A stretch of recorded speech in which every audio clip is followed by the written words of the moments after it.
He did. Okay, so cute. And then he smells like a French fry. Hey.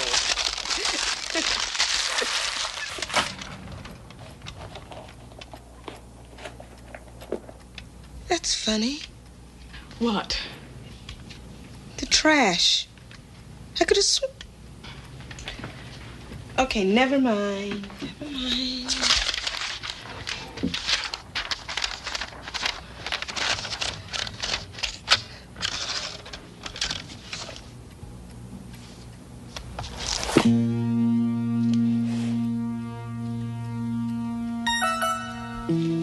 All right, where is it?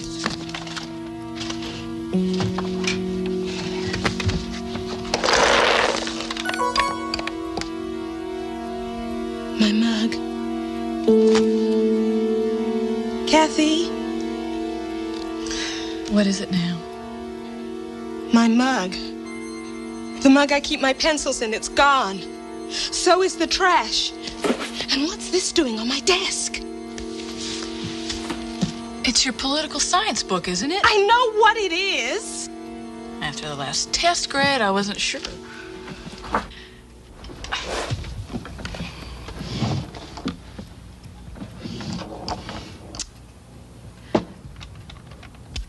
Ah, come on. There's nothing to get upset about.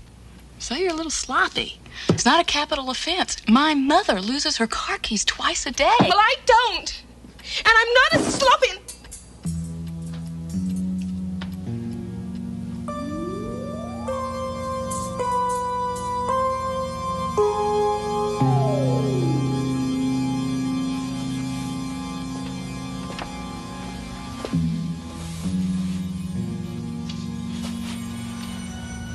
What are you doing?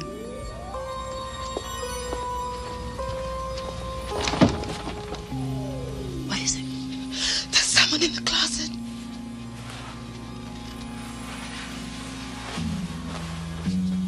The Whiteout burglar. Come on, Jen, give me a break. This is really getting out of hand. There's no one in the closet. Here, look for yourself. See? No one. Nothing. It's just a...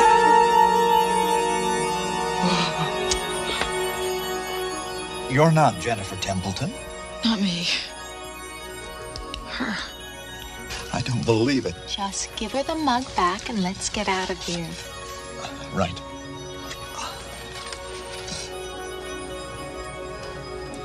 I'm sorry for the intrusion.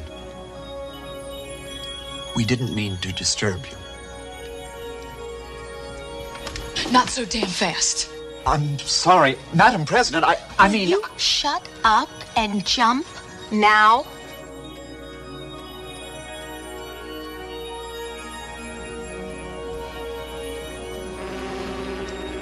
Oh, damn it. I'm really sorry about the mug. We weren't supposed to take anything you'd miss. The first president of Earth, and she's practically in tears. God knows what effect this will have on the time stream. And if you go back to see Cleopatra again, don't bother coming home.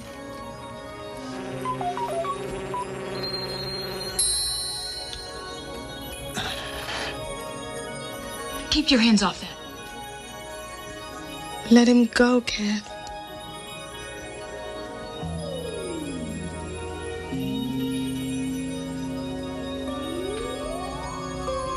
Thank you. I know now why they called you the Great Peacemaker. Well, I'm history. It's been nice meeting you, Madam President.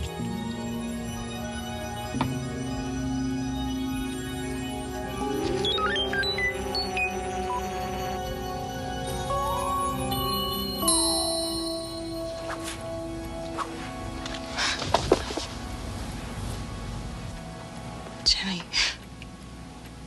what's going on here? I'm not sure.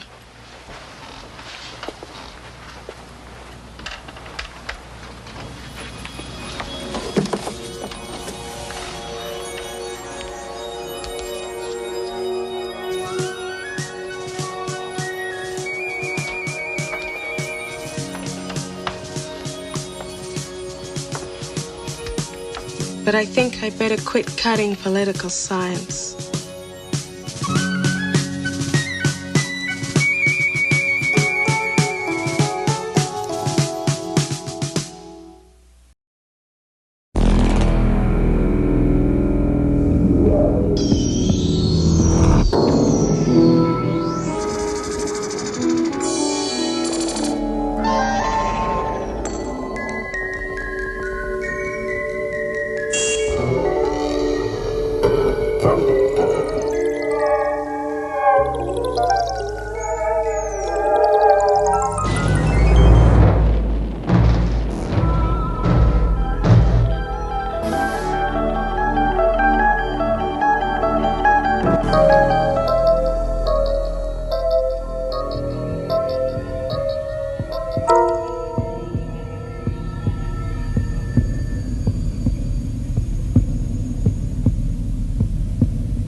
Mr. Schlesinger, it's morning.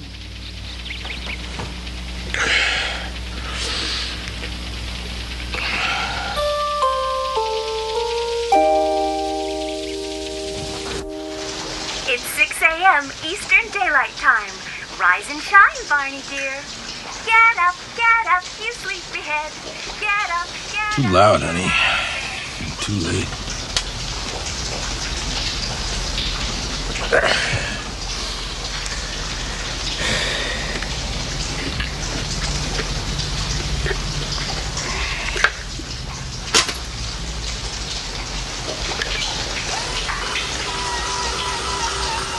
For most of us, our heart's desire seems to lie behind a bolted door. But what if the lives we find so familiar were someone else's dream come true? Perhaps for all of us, somewhere is a hidden door into the Twilight Zone.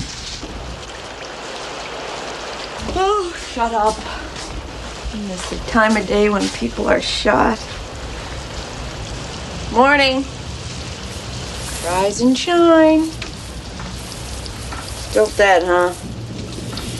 Well, I tried. Maybe I ought to get a lawyer. Morning, honey. Oh, well. It isn't the creature who lives in the basement. Cleaning it up, I hope. Katie, my girl. What do you think? It's alive. Big deal. No, it's not. Look, Barney, I may have been born with a black thumb, but I think I know the difference between a plant that's alive and dead. That one's alive. Well, technically it's not, you see, because I made it. And rather than going around watering things all day, you just sort of wind it up like this. Oh, great. Another practical invention from the mind of Barney Schlesinger. Too bad you don't apply that much effort to your job. Oh.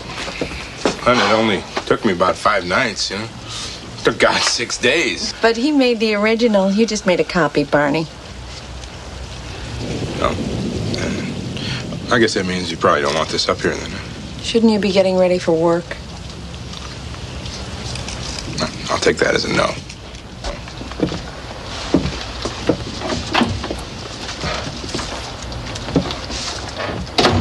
Nobody needs copies, Barney. Now let the Xerox.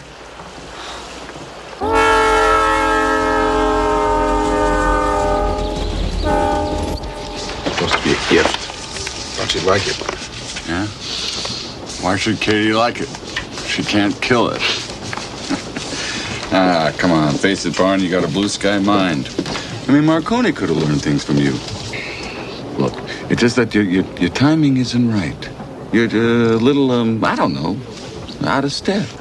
I thought that mouse missile thing had real possibilities. Yeah, it was deadly. Yeah. So the explosion left those little mouse parts all over the place, you know. People would rather have their nice, neat traps, I guess. You getting enough sleep?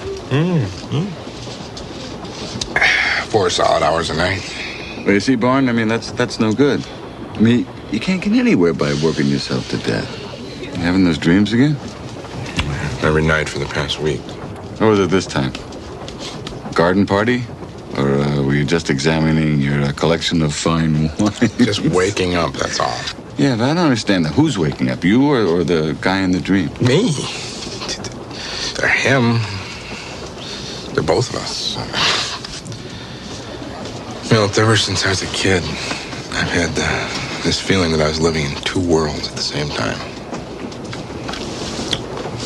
Two worlds that are just kind of side by side, but very different. Yeah. It's starting to get a little confusing. So enjoy the fantasy. At least you got that much. Yeah, but it's happening every night lately, and I'm just worried. You think maybe I'm losing my mind? You come on, Barn.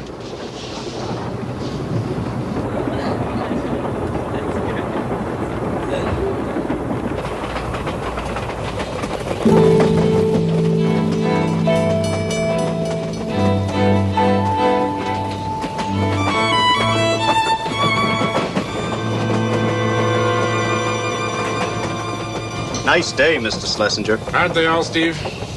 May I ask you a question, sir? Little inside information, Steve? Trimboline splits at 50. I want you to stick with us. Thank you.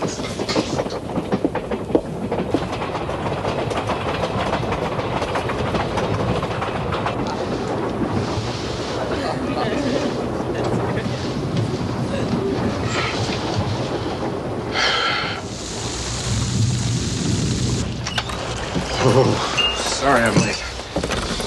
I suppose you're expecting dinner. Oh, sure. Dinner. No, let's talk first, shall we? You promised me you wouldn't disturb my workshop, huh? No, you promised me you'd clean it up.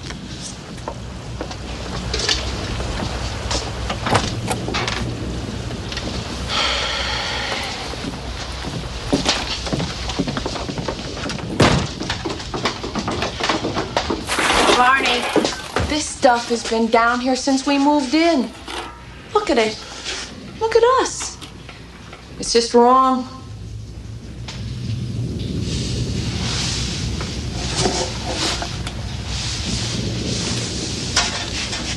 All right. You're right, honey. I'll clean this stuff up. And then we can start over fresh. And you can stop working on these stupid inventions. Well, they're not stupid, all right? Even if they were, hon, I don't think I could stop. My mind just works that way. Well, then let your mind work on this. If you want to sleep in my bed, you'll clean this up tonight.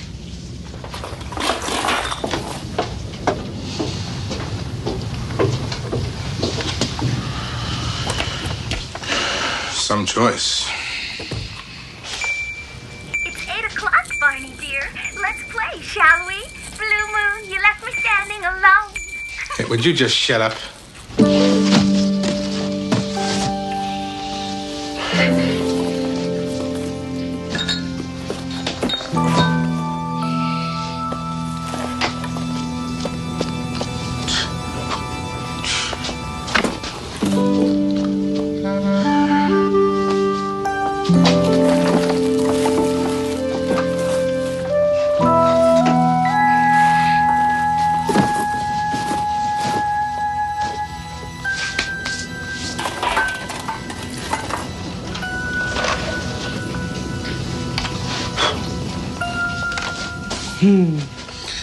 Good old mouse missile.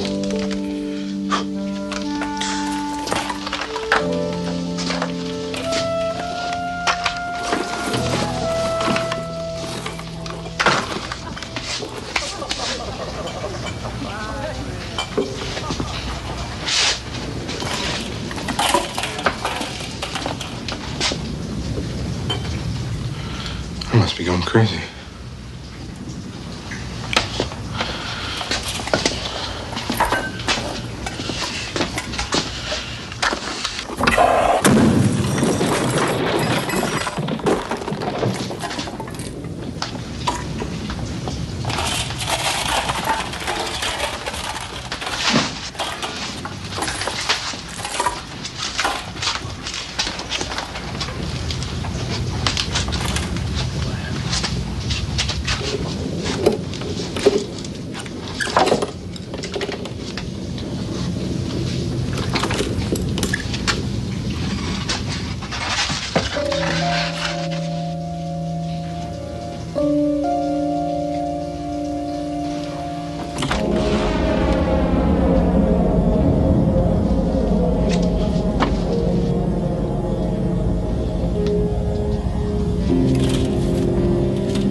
Barney, where are you?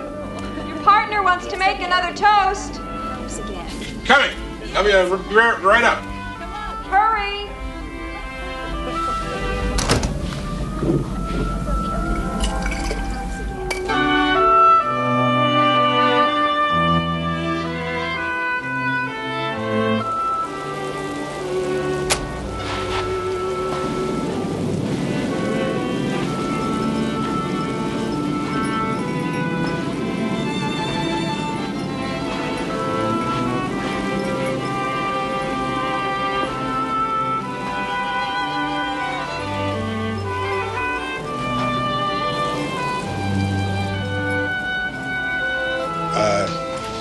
Here I am. There you are. We thought you disappeared. Well, we made it. We are on the front page of the business section. Barney Schlesinger, president of Trimboline Enterprises, and his partner, Milton Bomsey, have announced the development of Trimboline 3. Oh, and then there's a lot of boring history about Barney and his earlier wonder substances before we get to the heart of the matter. Trimboline 3 is a superfuel which Schlesinger states will allow the automobile to attain speeds as great as 60 miles per hour with a fuel efficiency of 100 miles per gallon. Schlesinger further claims that Trimboline-powered automobiles will replace the horse in a few years.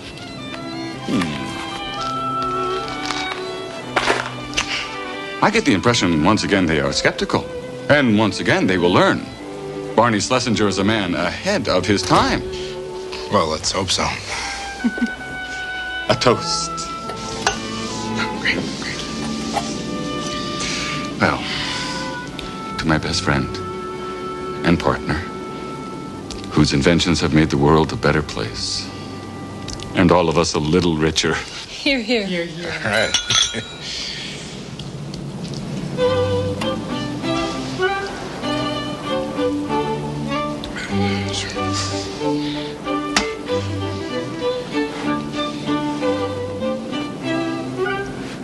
Would you care to dance, old friend?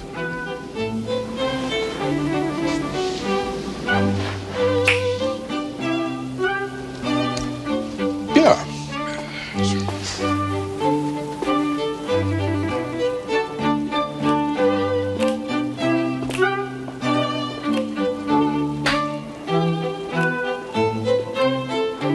You know, sometimes I wish I'd been born a man. Dancing always seems to be such fun. Don't be silly. We weren't built for it. Men's legs are so much stronger. We have other talents.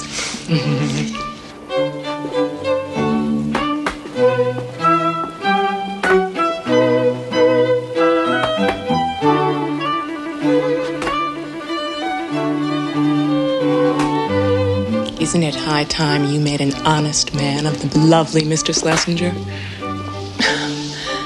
Propose to Barney? Well, I must admit the thought has crossed my mind. He's so successful and intelligent. He's such a cute dancer. But you know, when he's with me, I'm never really sure he's with me. If you know what I mean. Another woman? You know how men are.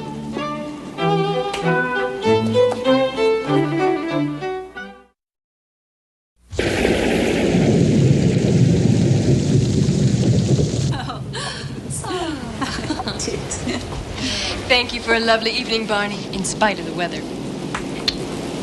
The carriages are here, ladies. Mr. Bombsey. Hurry along, Milt.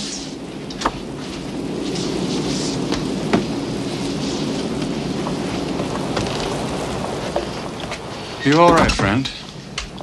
You seem distant tonight. A little tired, maybe. Those dreams again? Dreams?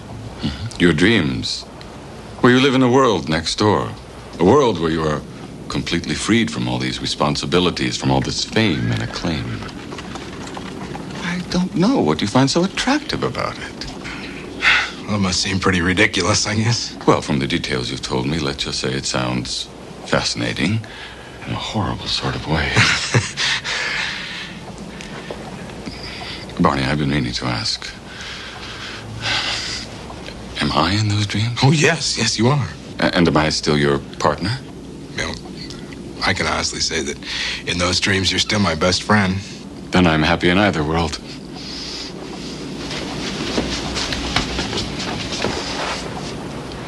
Stay here, Barney. We need you as you are.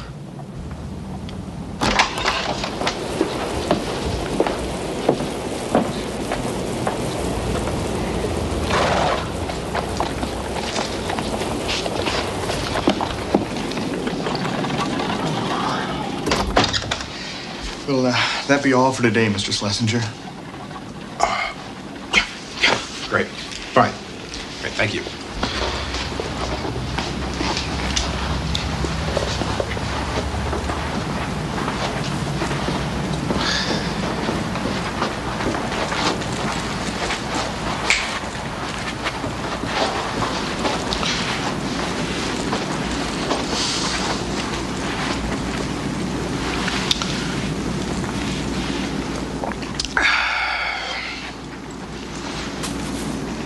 Too bad you have to wake up.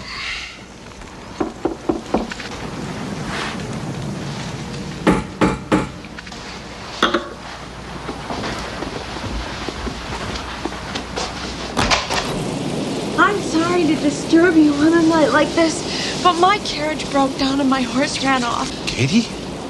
Have we met? No, I don't believe so. But you know my name. Well, you look like a Katie. Yes. Well, please, just go ahead and sit down while I find the butler. Jeeves? Morgan? Henry? Coming, sir.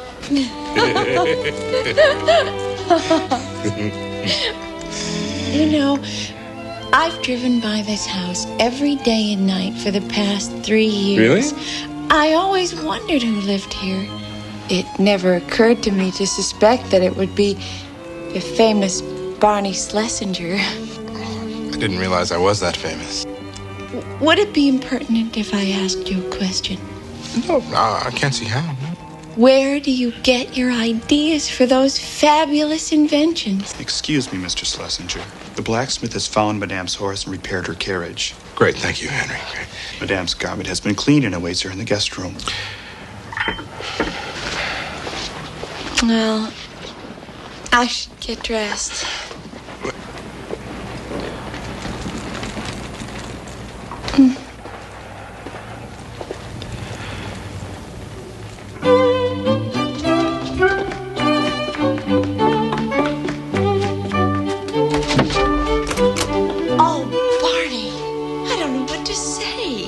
I've just about given up. Well, I'm almost finished, huh? You know, honey, I don't mind you spending your time down here making things if you just straighten up.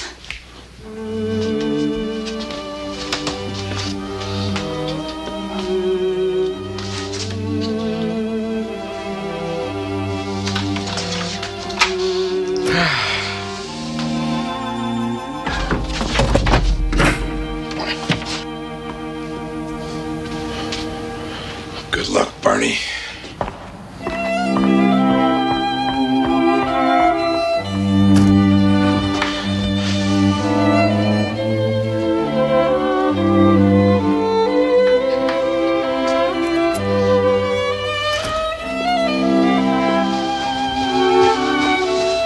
I can't thank you enough for your kindness. Oh, no, my pleasure.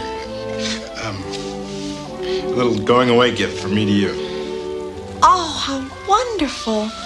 Where on earth did you find an orchid at this time of year? Oh, no. It's mechanical. See, I made it. You made it?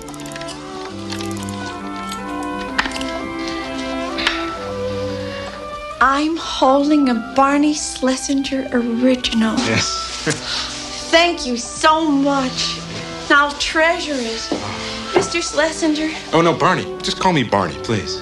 Barney, would you think me forward if I came to call on you one evening soon? Katie, my girl. I think you can find me here every night from now on.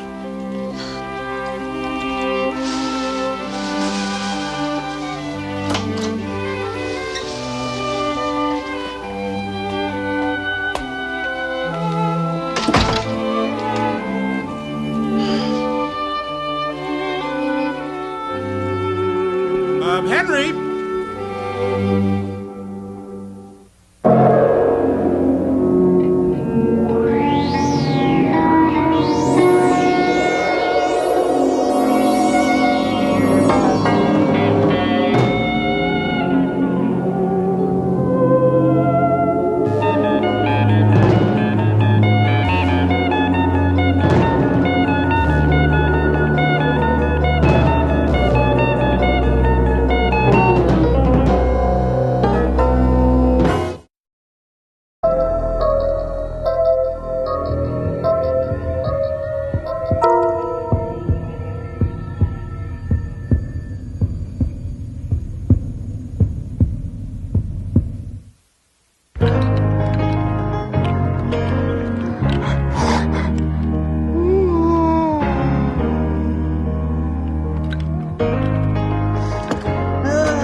He's fine, dear. He's just playing. You know I worry, Ernest. I know, dear.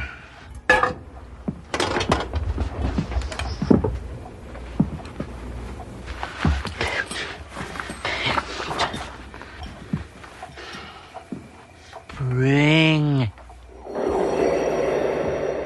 Dinner's ready. Toby? Toby, are you hungry?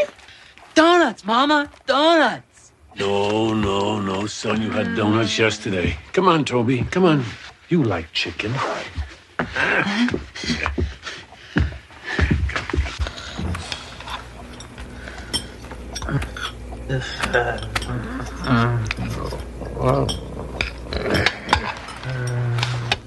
No, Toby. Come on. Donuts. Now, you eat the dinner your mama cooked. Maybe for dessert. If you eat your dinner. Toby, chew your food.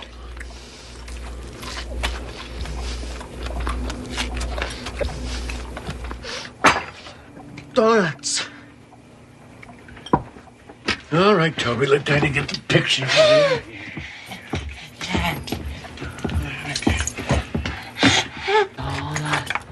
Donuts. Bring. He didn't look at the picture.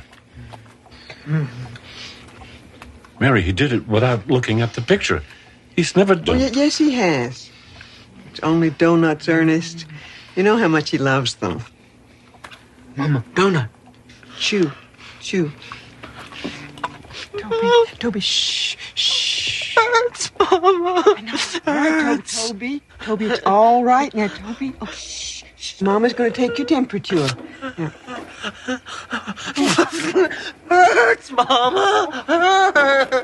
I was afraid of this. It's those donuts.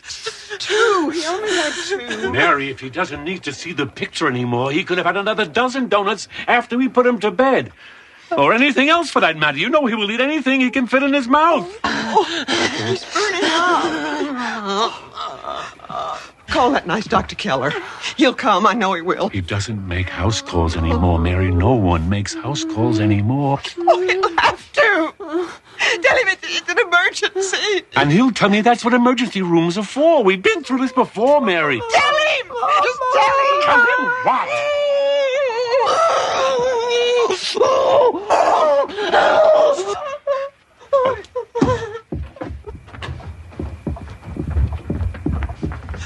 Are you calling Dr. Keller? I'm calling an ambulance. We can't!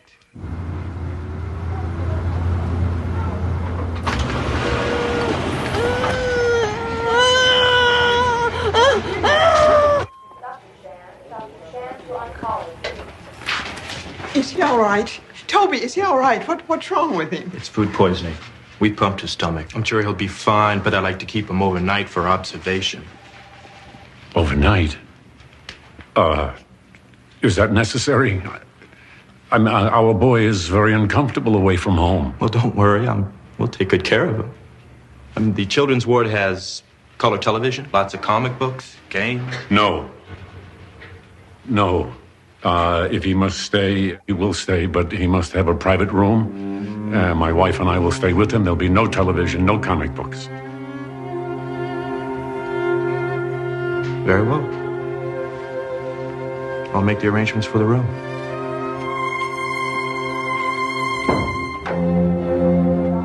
Good morning, Mr. and Mrs. Ross.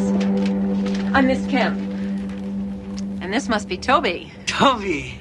I'm Miss Kemp, Toby. Hello, Miss Kemp. Toby seems, well, just fine this morning, so we'd like to take him home. Oh, I'm sure the doctor will be discharging him shortly. In the meantime, I'd like to have a little chat with you. Chat? I think we would just prefer to take our son home as soon as possible. Yes, of course, I understand that. But I do have a few questions. You see, I'm with Children and Family Services, Mr. Ross. With regards to your son's schooling, for instance, we have no record of any. Toby's retarded. He doesn't understand. School, he's a very special boy. He's very excitable. Well, of course, I wasn't talking about an ordinary curriculum. You do know, don't you, that even the most severely retarded children can be educable. There's special classes for boys and girls like Toby. We do appreciate your concern, Miss Kemp, but we prefer to take care of our son ourselves. He's very suggestible. He's a sweet boy, but he doesn't understand. But we've made such great strides in treating children like Toby, special children. Come by now, we can teach them to be almost completely. Why? No, Toby, no! Pictures, give! No pictures, no! It's all right. I've read it. If he likes the pictures, let him have it. Here, Toby, do you want it? Pictures, Mama!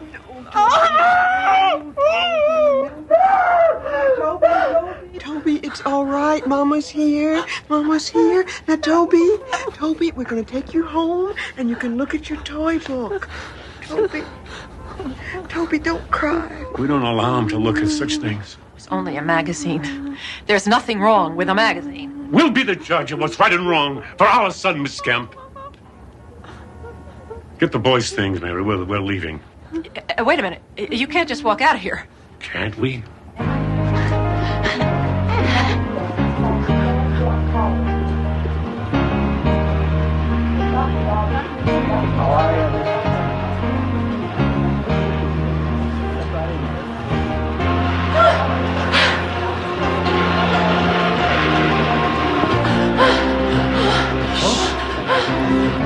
I feel sorry for the kid.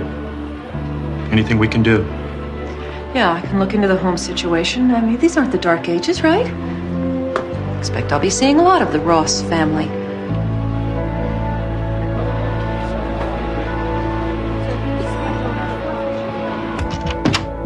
Toby, it's all right. Now, we're home. Now, everything's going to be fine now that we're home.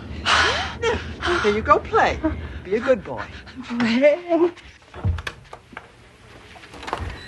Ernest, what are we going to do? He saw it. I know he did. He was staring at it all the way down the block. What if he brings it? Mary, he's home. He has his toy book. He will forget.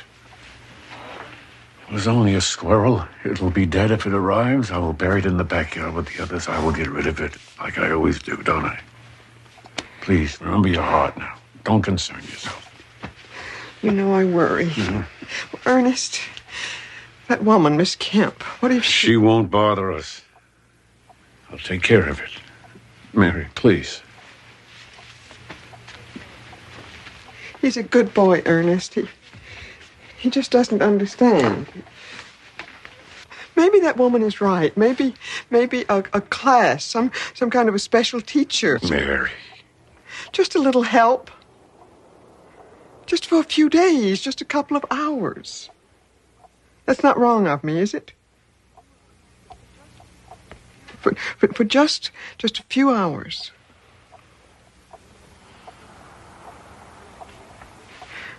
Maybe we could go to dinner to a nice restaurant. Just the two of us. Or maybe we could go to a movie. How long has it been since we've seen a movie? I know you're tired. It would be nice to have someone share the burden, but we can't, Mary. We can't. He's ours. Our son, our responsibility. If we leave him alone for just a few hours, there's no telling what sort of things he might see. Or what he might bring.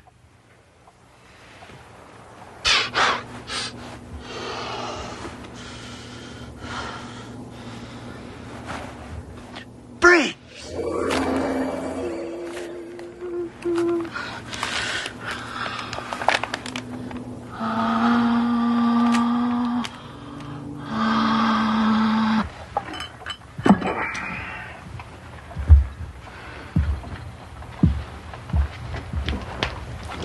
Mary,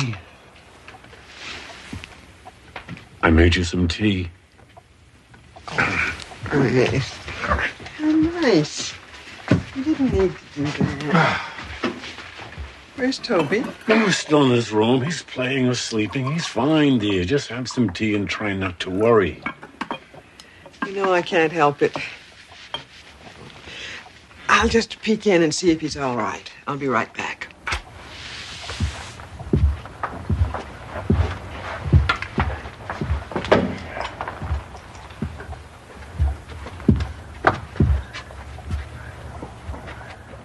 Toby? Toby? Toby? Toby, what are you...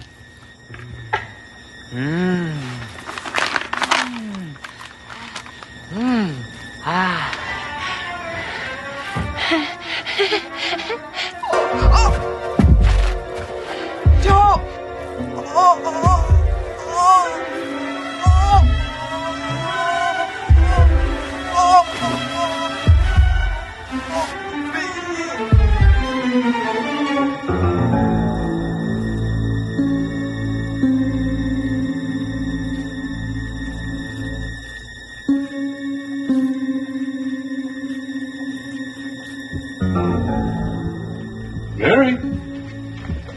Mary?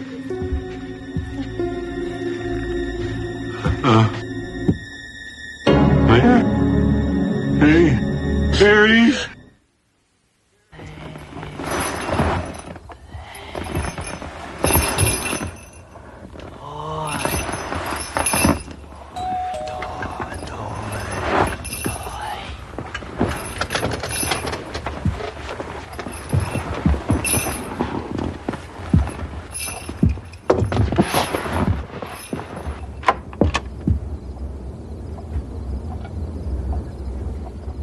I hope I'm not disturbing you, Mr. Ross.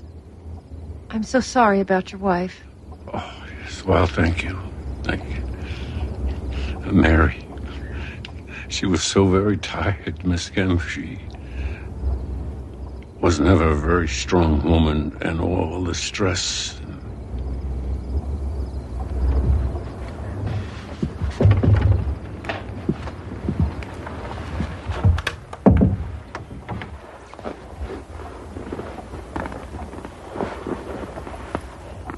Hello, Toby. Toby. You've come about Toby, of course. I don't mean to intrude on your grief, Mr. Ross. I really don't. But I do believe that you need my help now more than ever with your wife gone. So I've brought some literature you may want to take a look at. You want to put him in an institution? Pictures! Pictures!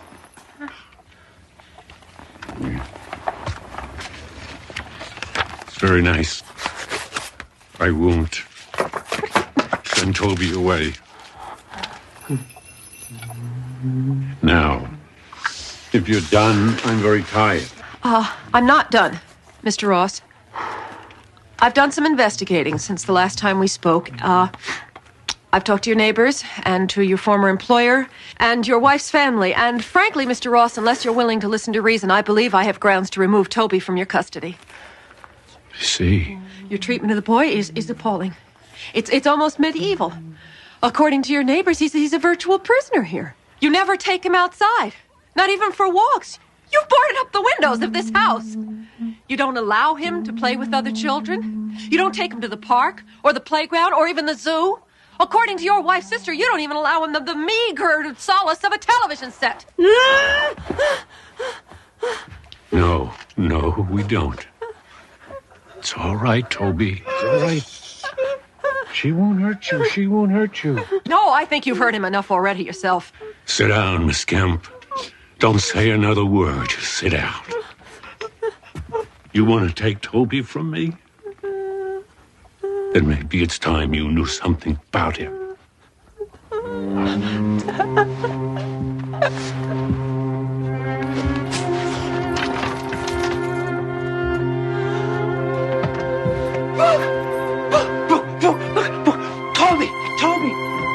Toby! Boy loves books. Photo books, comics, magazines, anything with pictures in it. Toby. Come, Toby. Come on, Papa. Come here.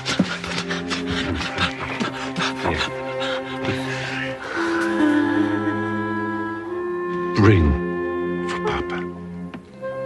Bring it here. Bring. Bring!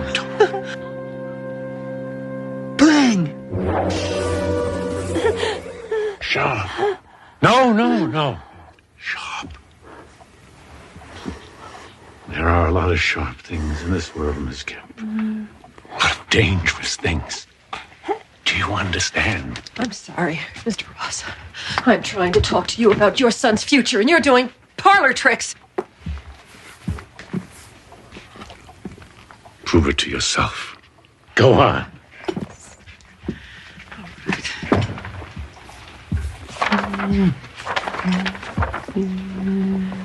All right, Toby.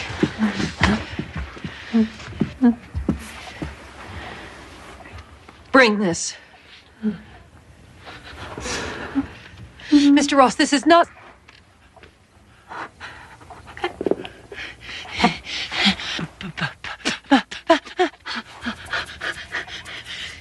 Bring!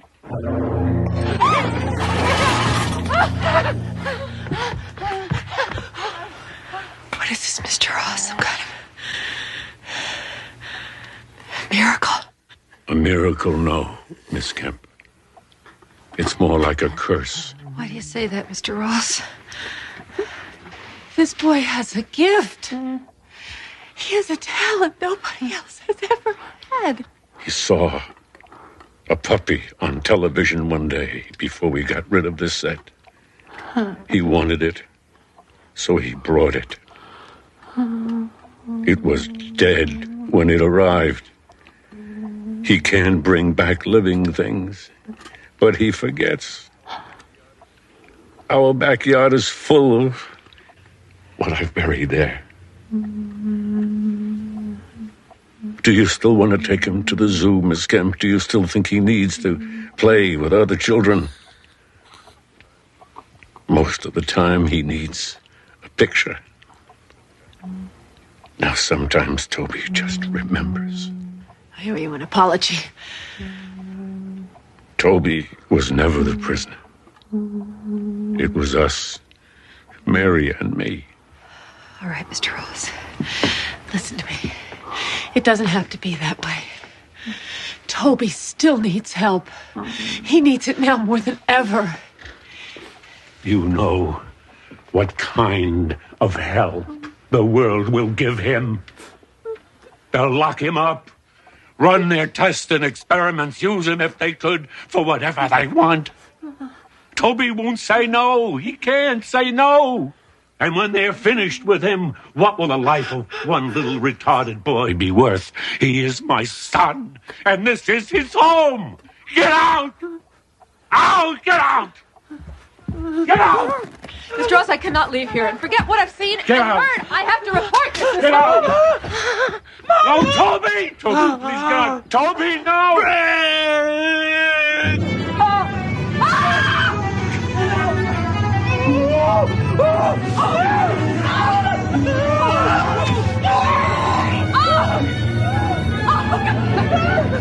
Oh, Toby, no! Toby! Oh, look! Look, that's not Mama. That's not Mama. That's not Look. I'll take it away. I'll take it away. I'll take it out. It's all right, Evan.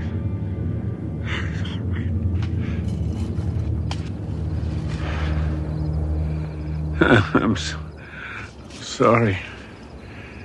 Mary, the picture, he doesn't understand.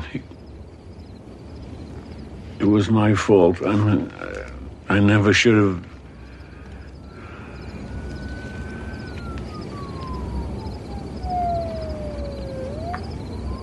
It's time.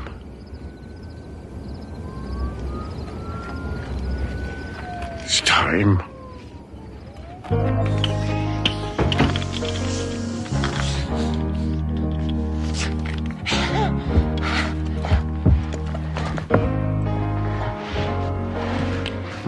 Boy.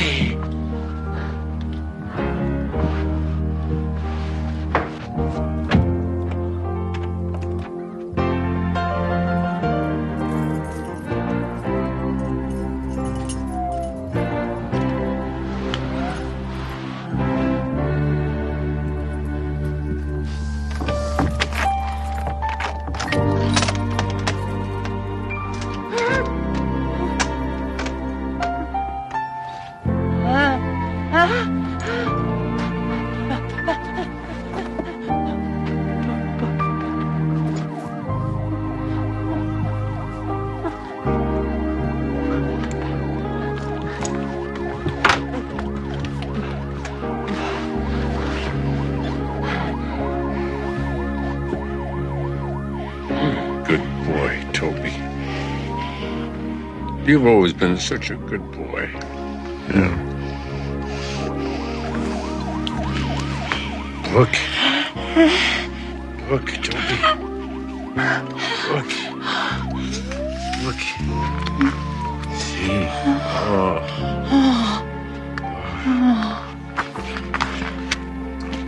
Oh. Isn't that pretty? Yeah. All the colors is like a sunset, all red and yellow and orange. Isn't that pretty?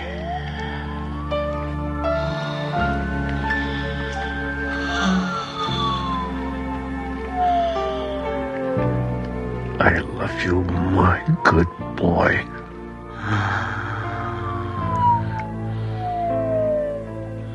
Ring.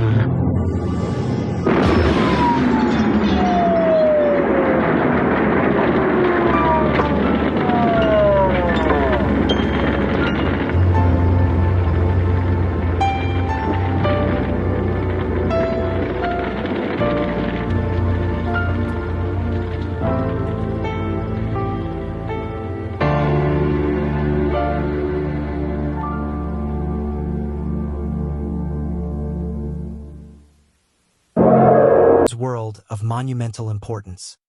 When the doctor tried to engage him in a conversation about his living arrangements and the concerns of his niece, Edgar brushed him off with a polite but firm urgency. He had to look for a doll head. He was a man in a private world of irrational urgencies, a sight that was all too common for a man of science like Dr. Sinclair. But as the doctor would soon discover, Edgar Witherspoon was not an ordinary old man. He was the possessor of a secret that reached out to the four corners of the earth. The doctor persisted, trying to bridge the gap between his clinical rationality and the bizarre reality of Edgar's life. He told Edgar that his niece worried about him. Edgar, ever the gentleman despite his eccentricities, told the doctor to assure her that she should not worry. It was a simple solution and easy dismissal, but the doctor was not so easily swayed. He wanted to understand the work. Why the doll head? Why the obsessive search? Edgar, with a glint in his eye, challenged the doctor, telling him that the wrong answer was to ask what he was doing. When the doctor stumbled upon the doll head, Edgar was unimpressed. It was too big, and it was a brunette. He needed a blonde one. He needed it in 5 minutes for, as he claimed, he needed to stop the city of Santa Barbara from falling into the ocean. The absurdity of the statement was lost on Edgar, who moved with the grace of a man saving the world, and in a way he was. Dr. Sinclair left that day, his mind reeling. He met with the niece who was desperate for some kind of progress. The doctor, having witnessed the harmless yet deeply strange behavior, tried to comfort her, even as he questioned his own observations. Edgar seemed happy, and in his own way he seemed harmless. But the niece would hear none of it. She told him of the time Edgar had taken a baby bottle from a carriage, an act that had horrified the mother. She insisted that he needed help, that he was getting worse, that she would sign any form, cooperate in any way to see him properly looked after. The doctor agreed to have a longer chat with him, to see if he could uncover the root of this behavior. When he returned, the atmosphere was different. The doctor felt a chill, a sense of something hanging in the air that he could not quite name. He found Edgar again, and this time he was determined to get answers. He threatened to force his way in, to exercise the authority that his profession afforded him. Edgar, surprised by this aggression, invited him in, warning him to be very careful where he walked. Inside, the apartment was a masterpiece of organized chaos. There, in the center of the room, stood a structure, a sculpture of seemingly disconnected items. It was an invention, a creation that Edgar claimed was the only thing keeping the world from going. In his words, poof, the doctor, leaning on his scientific background, listened with skepticism as Edgar began to explain. He spoke of the balance of the world. He spoke of how life had been boring after his retirement as an engineer, and how a voice had spoken to him in the park while he was feeding the pigeons. The voice had told him about Big Ben, about the pendulum that relied on a precise arrangement of pennies at the bottom of the weight. By adding or removing a penny, the clock was adjusted. The world, Edgar explained, was much the same. It was filled with noise, wars, volcanoes, and storms, all of which threatened to tip the balance. Edgar believed that he had been chosen to build a mechanism, a contraption that would act as the balance, the counterweight to the chaos of the world. The pieces of dolls, the paper clips, the old tuba, they were all parts of this cosmic machine. Dr. Sinclair felt a mixture of pity and confusion. He tried to reason with the old man, to tell him that hearing voices was not a sign of sanity. But Edgar turned the argument back on him, asking what the difference was between a sane man hearing a crazy voice and a crazy man hearing a sane voice. It was a philosophical trap that the doctor was not prepared to navigate. Edgar, meanwhile, was focused on his task. He knew, with a certainty that unnerved the doctor, that something was happening in the South Pacific. He looked at his contraption, noting that the island of Tatoa was, at that very moment, becoming history. It was 3:17 in the afternoon. The connection between the man, the machine, and the world was, in Edgar's mind, absolute. The doctor left the apartment, his mind a tempest of doubt. He felt that he had to see the niece, to tell her that the situation was, perhaps, not one of madness but of something else entirely. Yet the habit of his profession was strong. He needed to be sure.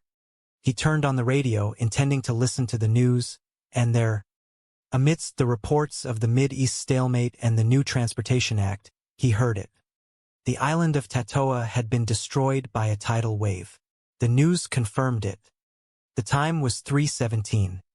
The coincidence, or perhaps the terrible truth, hit the doctor with the force of a physical blow.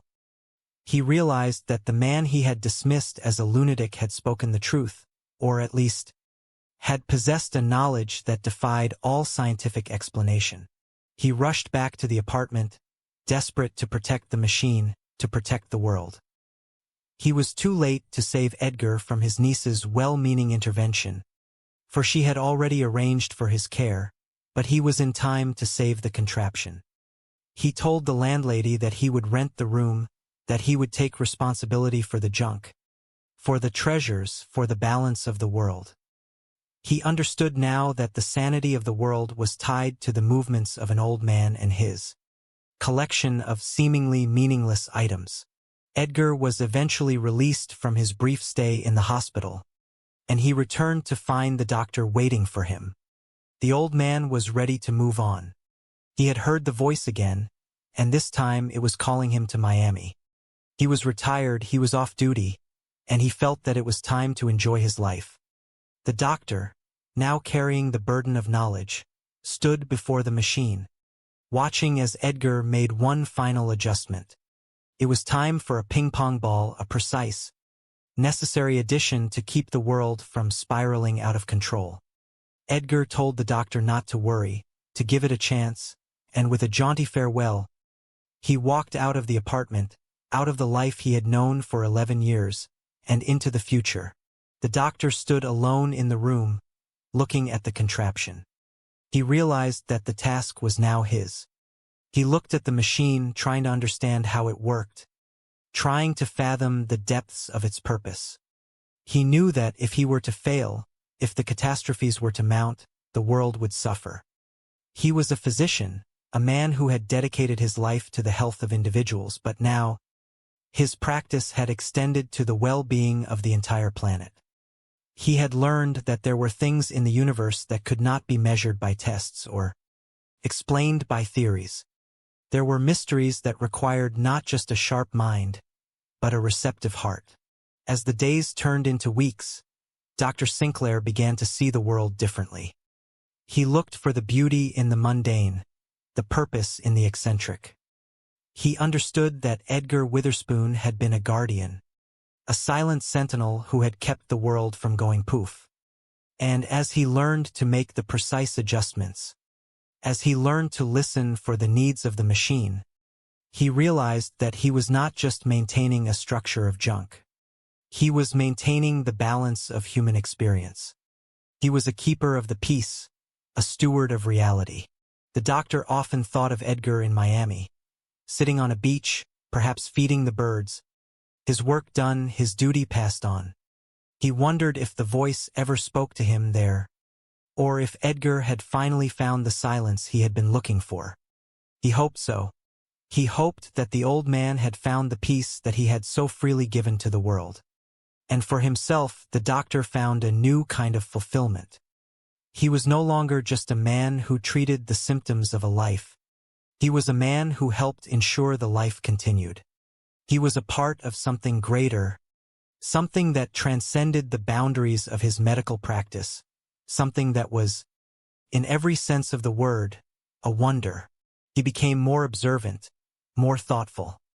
He noticed the way the light hit the streets, the rhythm of the city, the interconnectedness of all things.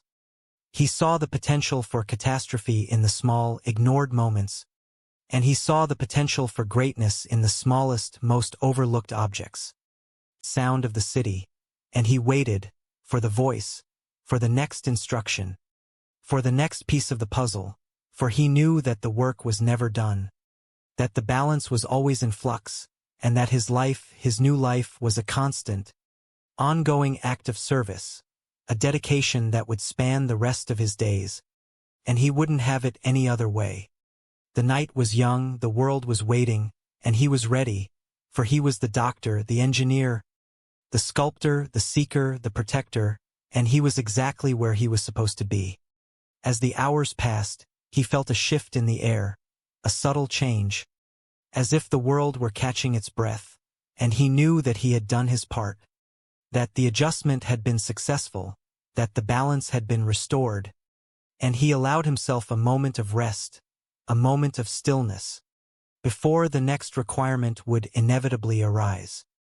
He looked at the stars again, and they seemed to shine a little brighter, a little clearer, as if in recognition of his efforts, and he smiled, a genuine, warm smile that lit up the darkness. For he knew that he was not just living in the world, he was part of it, he was connected to it, and he was responsible for it in a way that he had never understood before.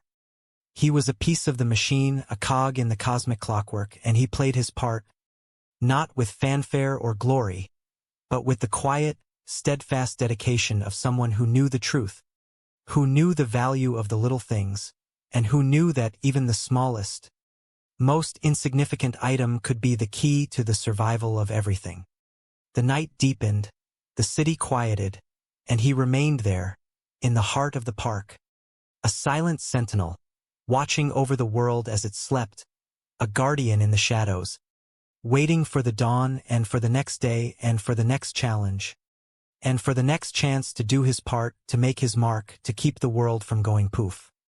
He stood up, stretching his legs, and began to walk again, his steps light and purposeful, his mind clear, his heart full, for he was the doctor and he was home, even in the middle of the city, for the world was his home, and he would do whatever it took to keep it safe, for as long as he was able, for as long as he was needed, for as long as the voice spoke to him, and he listened and he obeyed, and he acted and he saved day after day, year after year, until the end of time. The cycle of the universe was vast, mysterious, and complex, but he had found his place within it, a small, humble place, but a vital one, a place where he could make a difference, a place where he could contribute to the grand, eternal dance of existence, and that was enough. More than enough, it was everything, and he would cherish it, protect it, and honor it, for as long as he lived. He walked out of the park, back into the city, his head held high, his spirit soaring, a man who had found his calling, a man who had found his purpose, a man who had found his place in the universe. And as he looked at the streets, the buildings, the people, he didn't see chaos anymore. He saw the order, the beauty, the intricate, delicate, magnificent balance of it all, and he knew that it was all worth it, every single bit of it. Every doll head, every ribbon, every ping-pong ball, every second of his life, it was all worth it. For the world, for the people, for the future, for the sake of everything that ever was and ever would be. And so, the doctor continued his journey, a journey that would never end, a journey of discovery, of service, of love, of care, a journey that defined who he was, and who he would always be, a protector, a guardian, a saver of worlds, one piece of junk at a time. The morning sun began to peek over the horizon, painting the sky with colors of gold and pink, and he felt a renewed sense of energy, a fresh start, a new beginning, as he walked into the light, ready to face whatever the day would bring, ready to play his part in the grand design. For he knew that the work was the life and the life was the work, and they were one and the same, inextricably linked in the eternal, beautiful process of creation and preservation. He looked at his hands, the hands of a doctor, the hands of a man who had spent his life healing others, and now he was healing the world, and he realized that the transition was not a change, but an evolution, a natural progression of his own soul, a path that he had been meant to follow all along, and he felt a profound sense of gratitude for the journey, for the challenge, for the opportunity, for the life that was his, and for the world that he was so privileged to protect, to nurture, to guide, to hold in his hands and keep safe, through the long, dark night and into the bright, promising day over and over again, for as long as the world would spin.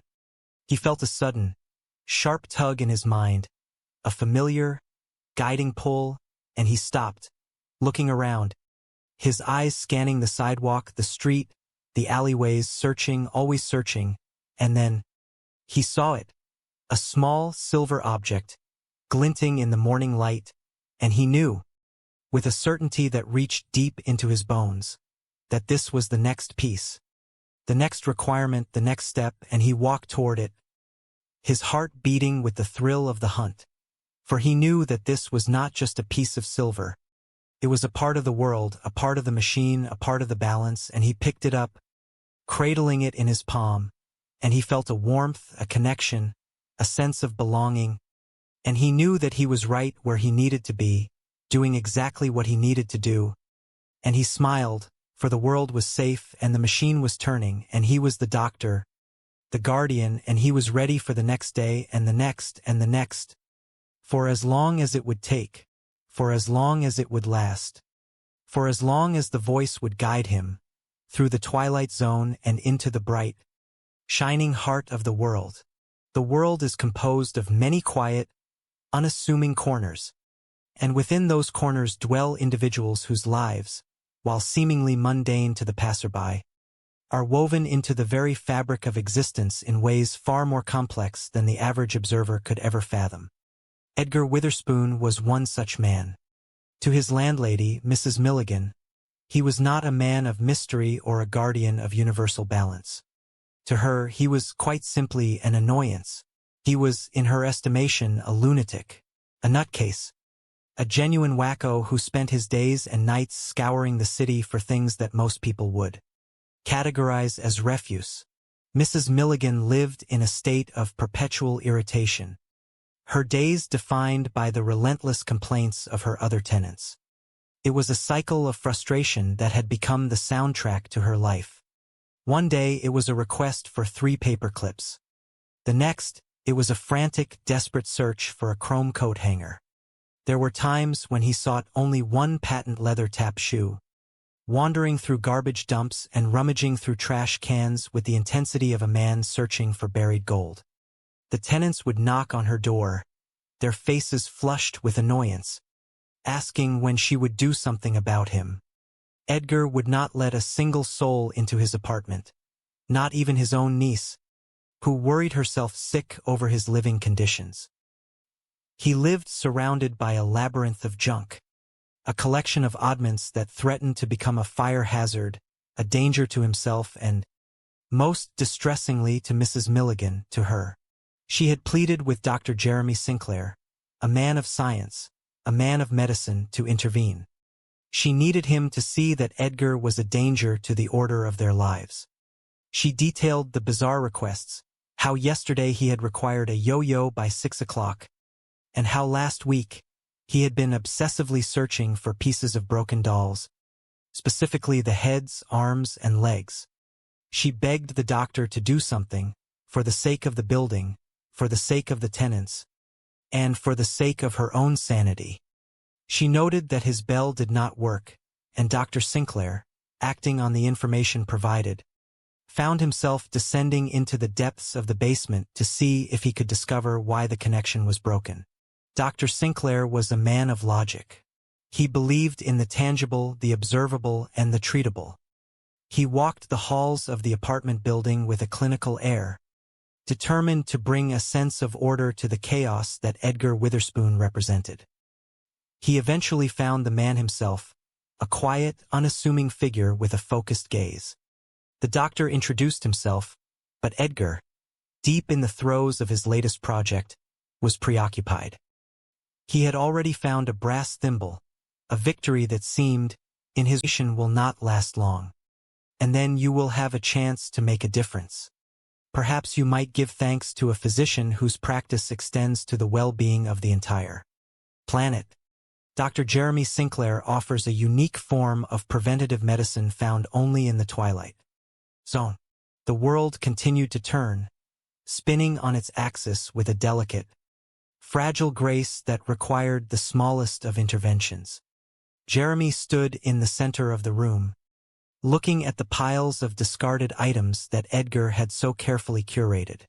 A bicycle spoke here, a doll head there. It looked like a junkyard to the untrained eye, but to Jeremy, it now looked like the control board of reality itself. He looked at the clock. 7:13 was approaching.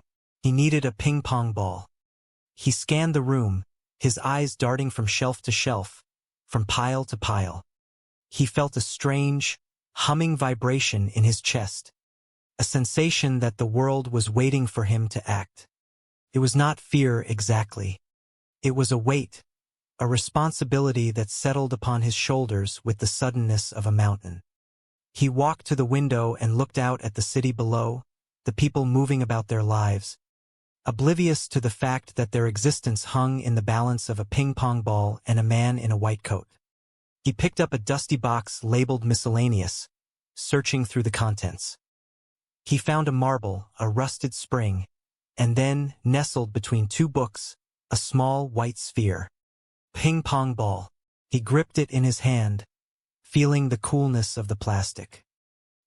He looked at the contraption Edgar had left behind, a precarious tower of wire and wood, balanced with the precision of a master artisan.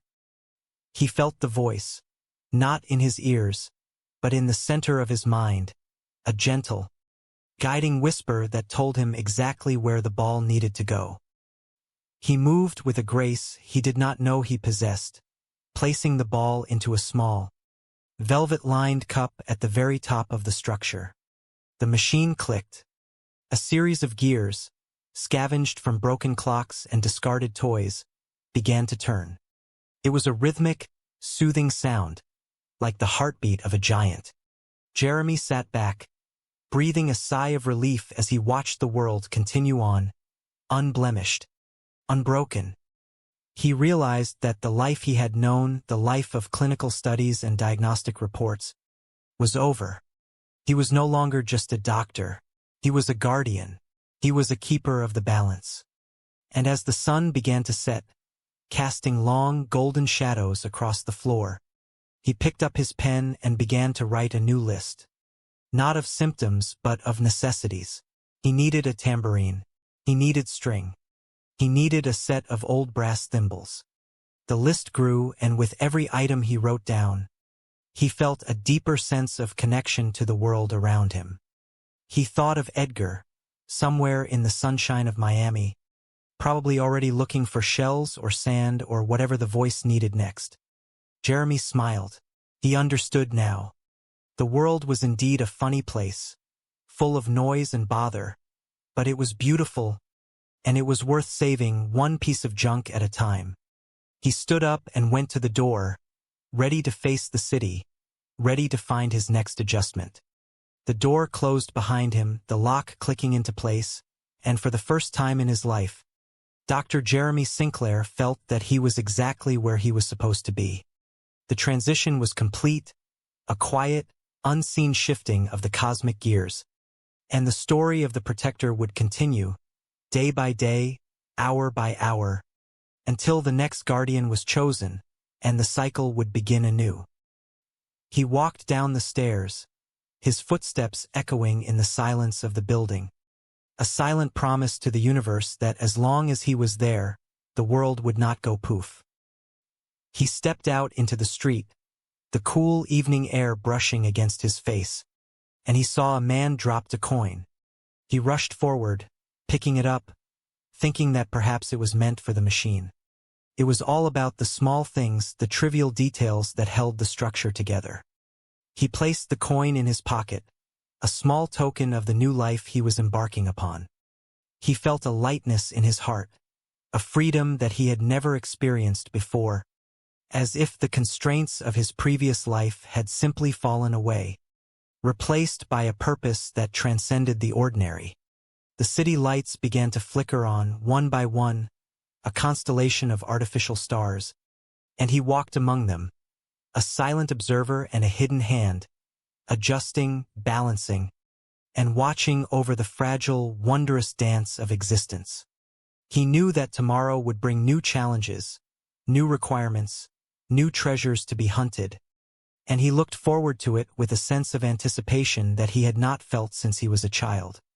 The journey was just beginning, and he was ready for whatever the voice demanded, for he understood now that the voice was not a madness, but a symphony, a constant, underlying melody that only those who were willing to listen could hear, and he was listening, with every fiber of his being, with every ounce of his dedication, to the heartbeat of the world.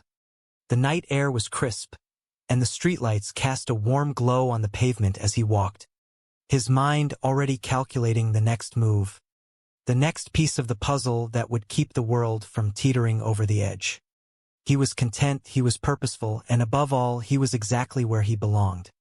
As he rounded the corner, he spotted a discarded piece of ribbon, bright blue, fluttering in the breeze. He caught it, smiling. It was perfect. It was exactly what he needed. The world was full of potential, full of hidden marvels just waiting to be discovered. And he was the one who would find them, the one who would weave them into the tapestry of safety that protected humanity from the chaos of the unknown. He continued his walk, a man on a mission, his shadow stretching long and thin behind him, a dark, protective shape that seemed to watch over the path he traveled, and for a moment, he felt a profound sense of peace.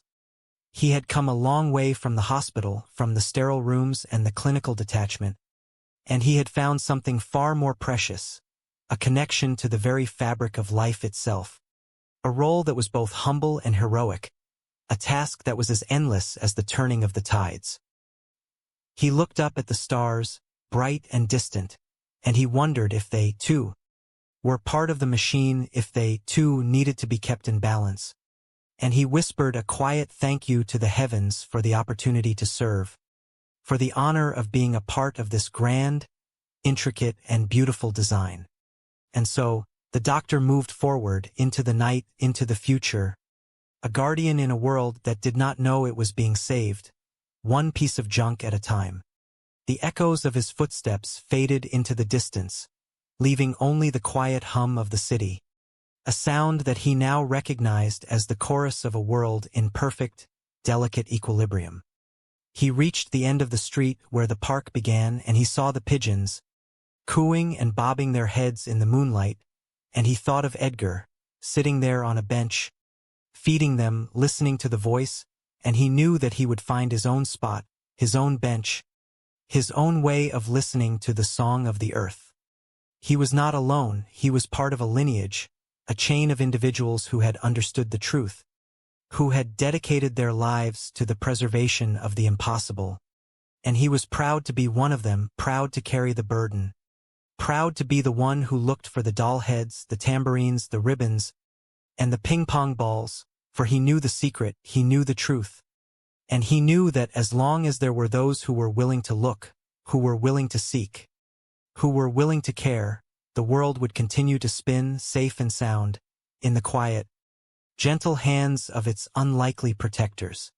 He walked deeper into the park, the trees whispering secrets in the wind, and he felt the weight of the task, but it was a weight he welcomed, a weight that gave his life meaning, a weight that made him feel alive, truly alive, in a way he had never been before. He sat down on a bench, the wood cold beneath him, and he took out the coin he had found, turning it over in his fingers, feeling the smooth, worn metal, and he imagined the history of it, the hands it had passed through, the journey it had taken to arrive at this moment, in his pocket, as part of his work, and he felt a profound sense of gratitude. He closed his eyes, listening to the night, to the rustle of the leaves, to the distant runs after garbage trucks. That is far from harmless. Somebody saw him take a baby's bottle out of its carriage. I am afraid he will get arrested next time. Doctor, I will sign anything. Cooperate in any way I can. All right, maybe I will have another chat with him. A longer one. See if did you hear that? What? There was something about a sorry, it was nothing. I do not know what I was thinking. I will call you, as soon as I can. Thank you very much, she said, her gratitude palpable. Activity could be a problem, Sinclair muttered to himself as he walked back to his car. Acid rain is affecting the northern lakes even more than scientists admit. He shook his head, clearing his thoughts. He needed to focus. He returned to the apartment building, his resolve hardening. He approached the door again. Mr. Witherspoon, go away. I am not home. It is Dr. Sinclair. I was here last week. You remember? Sorry, I was not home last week either. The voice came from behind the door. Mr. Witherspoon, I could legally force you to open this door to me. Is that what you want? You are a curious one. Odd, you mean? I mean nosy. I am paid to be nosy. Curious, really? Do you not think that is odd? Most people are curious for nothing. That is very nice for you. Are the hours good? Mr. Witherspoon, why do you collect dolls' heads, shoes, paper clips? I cannot afford Rembrandts. What? Oh no. Oh no. As usual, it has been lovely. Please do not call again. I may have to. The next time it might not be so lovely, you understand what I mean, Mr. Witherspoon. Wouldn't you rather invite me in of your own free will? You must. You must. Be very, very careful where you walk. The door creaked open, revealing the labyrinthine interior. How is it, Cloushade? It is very interesting, Mr. Witherspoon. What is it? This? Yes. This is the only thing that keeps the world from going poof. Now, let me understand you clearly, Mr. Witherspoon. You say that this is what keeps the world from going poof. And it is not easy. Most things are nearly impossible to find. Where would you look for a skate key? Oh, I cannot imagine. I found one, though. You think that is crazy? Well, you would not by any chance have a business card, would you? Oh yes, of course. That was an easy one. Well, I will not take up any more of your time. I have seen more than enough. The doctor walked out into the cool air, his mind reeling. I used to be an engineer, Edgar had told him. Earned lots of money. Then I retired. Worst mistake I ever made. Life was so damned boring. And then the voice spoke to me. Oh, you also hear voices? You too? Please tell me about it. I was sitting in the park one day, feeding the pigeons, and suddenly, there it was. The voice. Edgar, it said. Have you ever been to England? Oh yes, why? No, that is what the voice asked me. Edgar, it said. In the heart of Big Ben, there is a pendulum that tells the clock how fast to tick. At the bottom of the pendulum, on top of the big weight, there is a stack of pennies. Every so often, they take one off. The clock speeds up. Or they put one on. The clock slows down.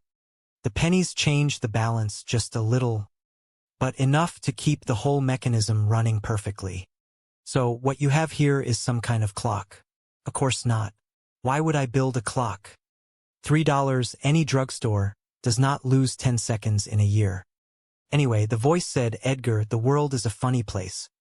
Little wars here, big wars there, volcanoes going off, storms, tornadoes, a terrific amount of noise and bother.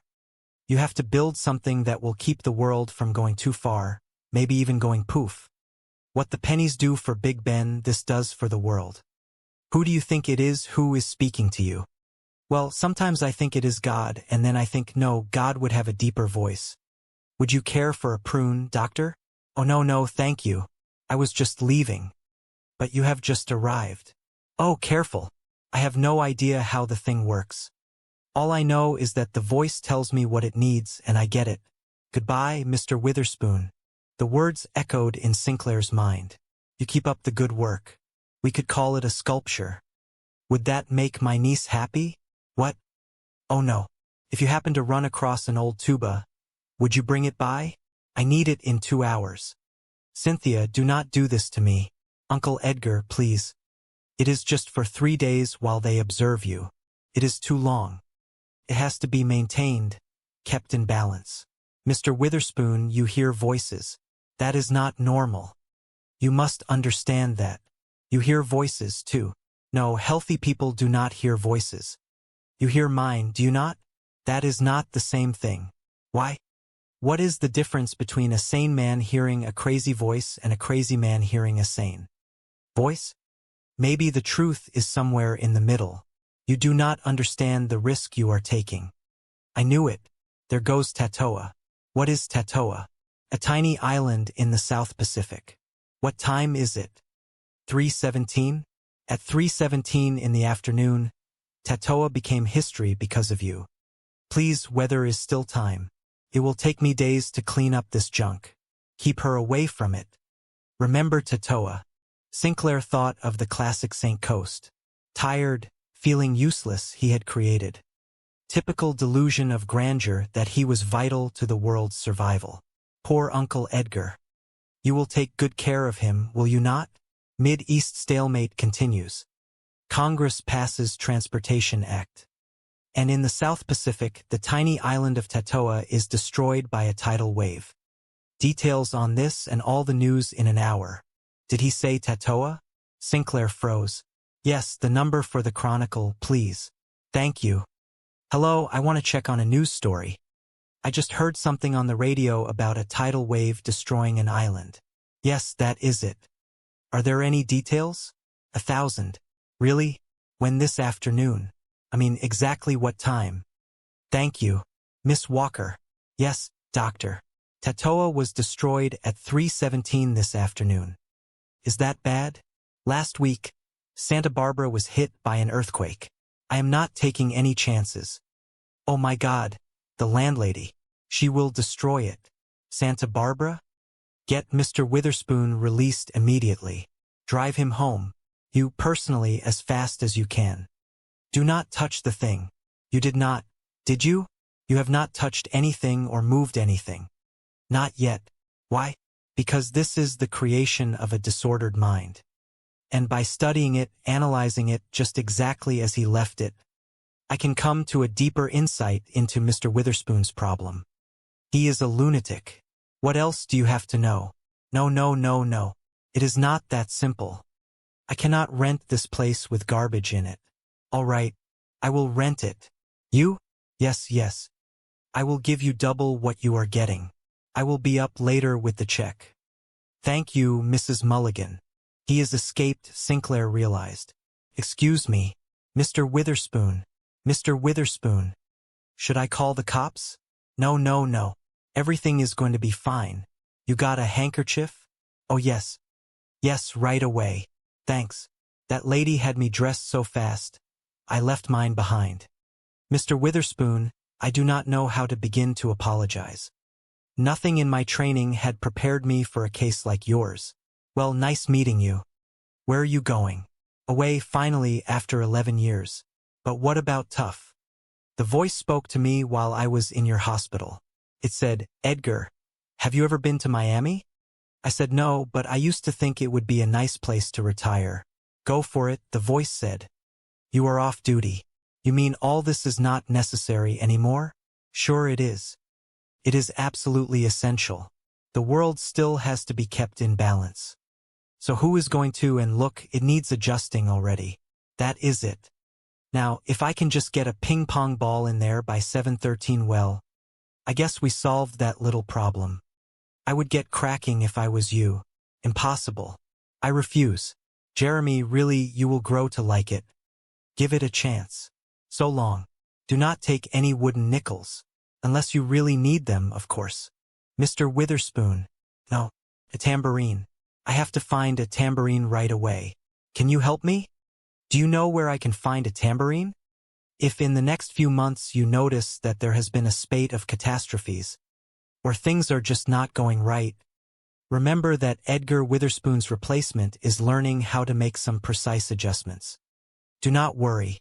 His education, and he was proud. He was ready for anything, for any challenge, for any adventure. He was ready for the future, for the unknown, for the journey that lay ahead. He was ready. And as he watched the stars blink to life in the vast, infinite sky, he knew that he was right where he belonged, doing exactly what he was meant to do, in the beautiful, mysterious, and wonderful Twilight Zone. He realized that the balance he was maintaining was not just external but internal.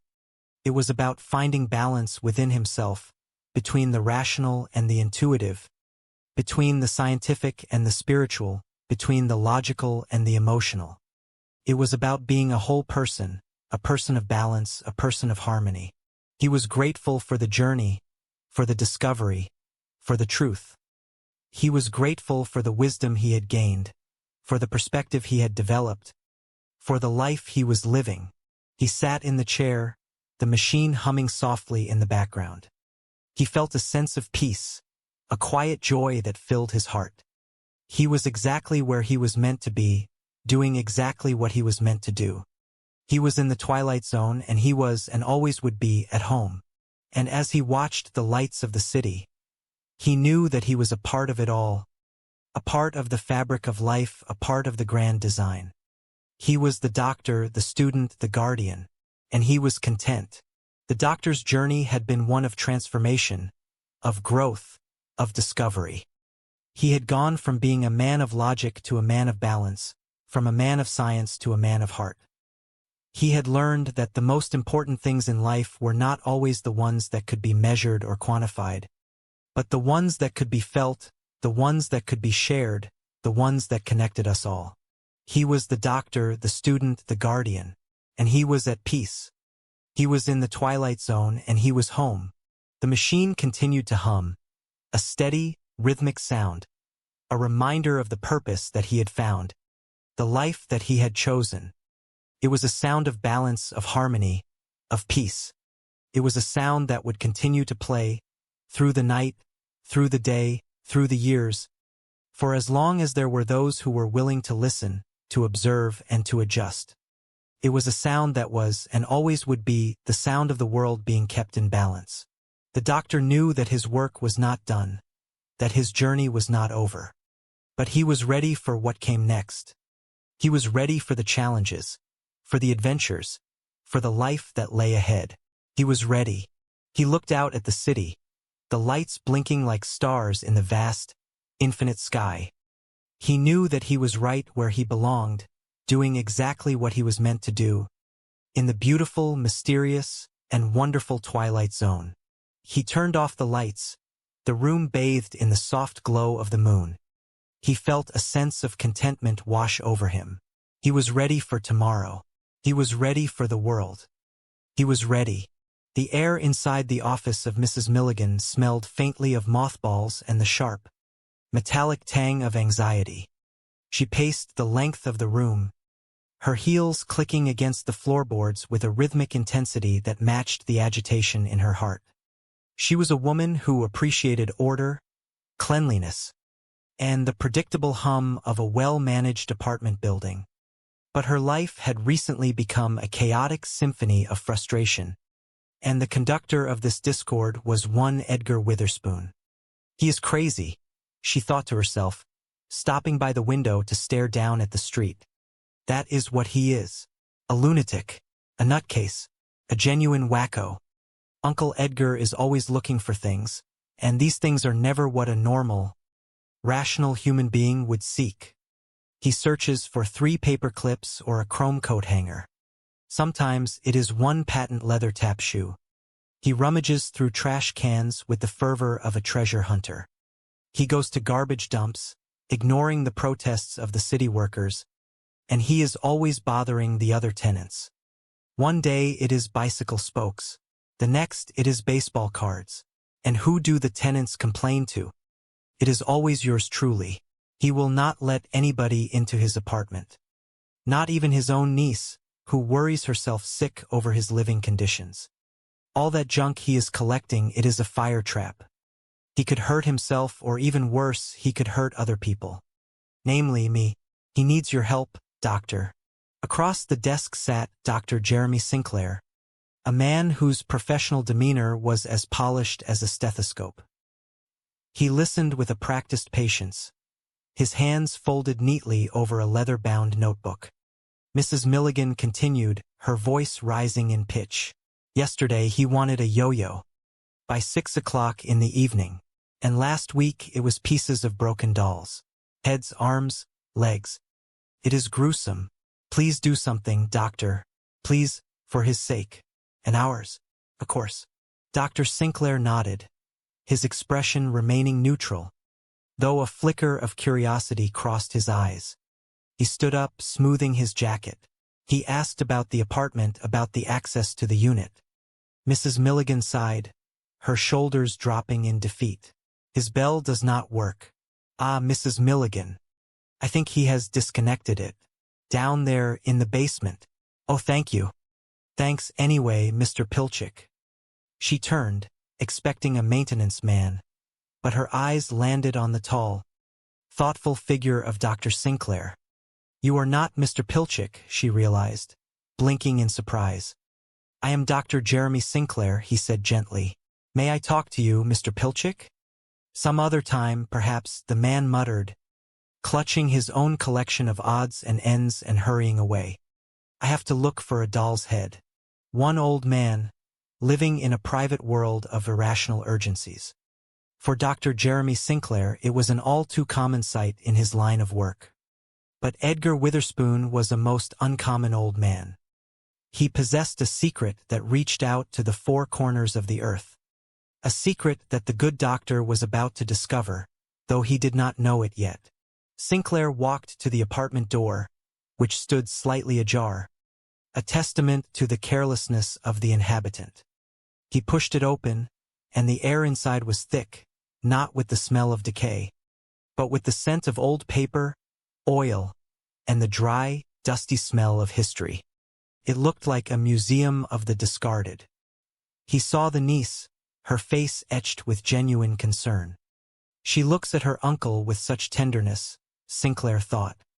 She worries about you, he said, his voice soft as he addressed the old man huddled in the corner. She is a very nice woman, so tell her not to worry. See, a simple solution. Thanks for coming. It has been a pleasure meeting you. Edgar Witherspoon looked up, his eyes bright and focused on a distant point that Sinclair could not see. But I have to get on with my work, Edgar said, dismissing the doctor with a wave of his hand. Your work? I bet you would like to know what it is, would you not? Yes, Sinclair admitted, his curiosity piqued. Wrong answer, Edgar chirped, his head tilting to the side. You see a doll's head here anywhere? You mean like that? Sinclair pointed to a shelf overflowing with porcelain fragments. Ah, too big. Also brunette. I need blonde. And I need it in 5 minutes. And what for? You want Santa Barbara to fall into the ocean? Then stand aside, sir. Stand aside. Sinclair stepped back, watching as the old man moved with surprising agility. Woohoo! Just in the nick of time. No time to lose. Mr. Witherspoon, Sinclair started, trying to inject some reason into the conversation. I am sorry. I should not be rude. You have come all this way to see me. May I come in? And it was so nice. A pleasure meeting you. Tell my niece hello. Now, if you will excuse me, I have got to stop the shaking in Santa Barbara. As Sinclair left, he felt a strange, lingering sensation, a suspicion that he had missed something fundamental. Mr. Witherspoon, he called out. On your way out, could you dump this? He handed the doctor a bag of refuse. Good afternoon, doctor. Outside, the sunlight felt harsh against the reality of the street. Did you see Uncle Edgar? The niece asked, her voice trembling. Yes, this morning, Sinclair replied. Well, I could not exactly call it a long conversation, but long enough to realize that he is absolutely, she finished for him. On the other hand, Mr. Witherspoon appears happy and like harmless. Harmless? She exclaimed. He pesters strangers on the street. He would come to him with their problems, their questions, their worries. And he would listen, he would help, he would guide. He became a beacon of light, a source of stability in an ever-changing world. He often thought of Edgar. He wondered where he was, what he was doing. He hoped he was enjoying his retirement, his peace, his life. He was grateful for the lessons he had learned, the guidance he had provided. He was the legacy of Edgar Witherspoon, and he was proud to be so. The machine continued to hum, a steady, rhythmic sound that was the heartbeat of the world. It was a sound that was a constant, a reminder of the purpose that he had found, the life that he had chosen. It was a sound of balance, of harmony, of peace. He was the doctor, the student, the guardian, and he was happy. He was living a life of purpose, of meaning, of connection. He was doing the work he was meant to do, and he was doing it well. And as he looked out at the city, the lights twinkling like stars, he knew that he would continue this work for as long as he was able. He would continue to listen, to observe, to adjust. He would continue to play his part in the grand scheme of things. He felt a sense of peace, a quiet joy that filled his heart. He was exactly where he was meant to be, doing exactly what he was meant to do. He was in the Twilight Zone, and he was, and always would be, at home. The doctor realized that being a guardian of the balance was not about perfection. It was not about preventing every tragedy or ensuring that everything was always perfect. It was about resilience, about adaptation, about finding the strength to keep going when things were difficult. It was about understanding that chaos was a part of life, and that balance was not the absence of chaos, but the ability to manage it, to guide it, to work with it. He accepted that some days were better than others, that some adjustments were more effective than others. He learned to be patient with himself, with the machine, and with the world. He understood that progress was slow, that it was a journey, not a destination. He found that the most important thing he could do was to stay present, to stay observant, to stay kind. He learned that kindness was the most powerful tool he had, the most effective adjustment he could make. A kind word, a gentle touch, a listening ear, these were the things that truly brought balance to the world. He felt that he was becoming a part of the story, a part of the legacy of those who had come before him, a part of the future that was yet to be written. He was honored, humbled, and grateful. He looked at the machine, the heart of his home, the center of his life. He knew that it would always be there, a constant reminder of the mission he had undertaken. He was a guardian of the balance, a protector of the harmony, a seeker of the good. And he wouldn't have it any other way. He stood up and walked to the window, looking out at the city. He saw the lights, the movement, the life that was unfolding before him. He saw the world that he was helping to keep safe, the world that was in his hands. And he felt a sense of wonder, a sense of awe. It was a beautiful world, a precious world, a world worth protecting. He was the doctor, the student, the guardian, and he was proud. He was ready for anything, for any challenge, for any adventure. He was ready for the future, for the unknown, for the journey that lay ahead. He was ready. And as he watched the stars blink to life in the vast, infinite sky, he knew that he was right where he belonged, doing exactly what he was meant to do, in the beautiful, mysterious, and wonderful Twilight Zone. The doctor understood that the machine was not just a collection of junk. It was a reflection of humanity, with all its flaws, its eccentricities, its beauty, and its potential. It was a representation of the collective experience, a testament to the fact that we are all in this together, and that our small, individual actions add up to something greater, something meaningful. He saw the importance of community, of connection, of shared purpose. He realized that the balance of the world depended on the balance of the human spirit, on our ability to care for one another, to support one another, and to work together. He felt a renewed sense of responsibility, a deeper commitment to his role as a doctor, as a healer, as a guardian. He started a group for his patients, a space where they could share their stories, their struggles, their hopes. He found that by creating this community, he was helping them find their own sense of balance, their own connection to the world. He was facilitating the healing process, helping them to see that they were not alone, that they were a part of something bigger. He was amazed by the transformation he witnessed. People who had felt isolated and alone were now forming connections, finding support, and discovering their own strength. They were becoming more resilient, more hopeful, more engaged in their own lives. He felt a sense of joy, a quiet fulfillment. He was making a difference. He knew that this was just the beginning. There were so many more stories to be told, so many more lives to be touched, so many more adjustments to be made. He was ready for the challenge, for the adventure, for the journey. He was ready. He sat in the chair, the machine humming softly in the background. He felt a sense of peace, a quiet joy that filled his heart. He was exactly where he was meant to be, doing exactly what he was meant to do. He was in the Twilight Zone, and he was and always would be at home. The doctor understood that the work he was doing was not just for the world of today, but for the world of tomorrow. He was building a foundation, a legacy of compassion, of understanding, of balance. He was teaching others to see the beauty in the mundane, the purpose in the peculiar, the interconnectedness of all things. He knew that he would not always be there, that one day he would have to pass the torch, just as Edgar had passed it to him. He was not afraid of this. He was ready to prepare the next generation, to share his knowledge, to mentor those who were ready to listen, to learn, to take on the responsibility.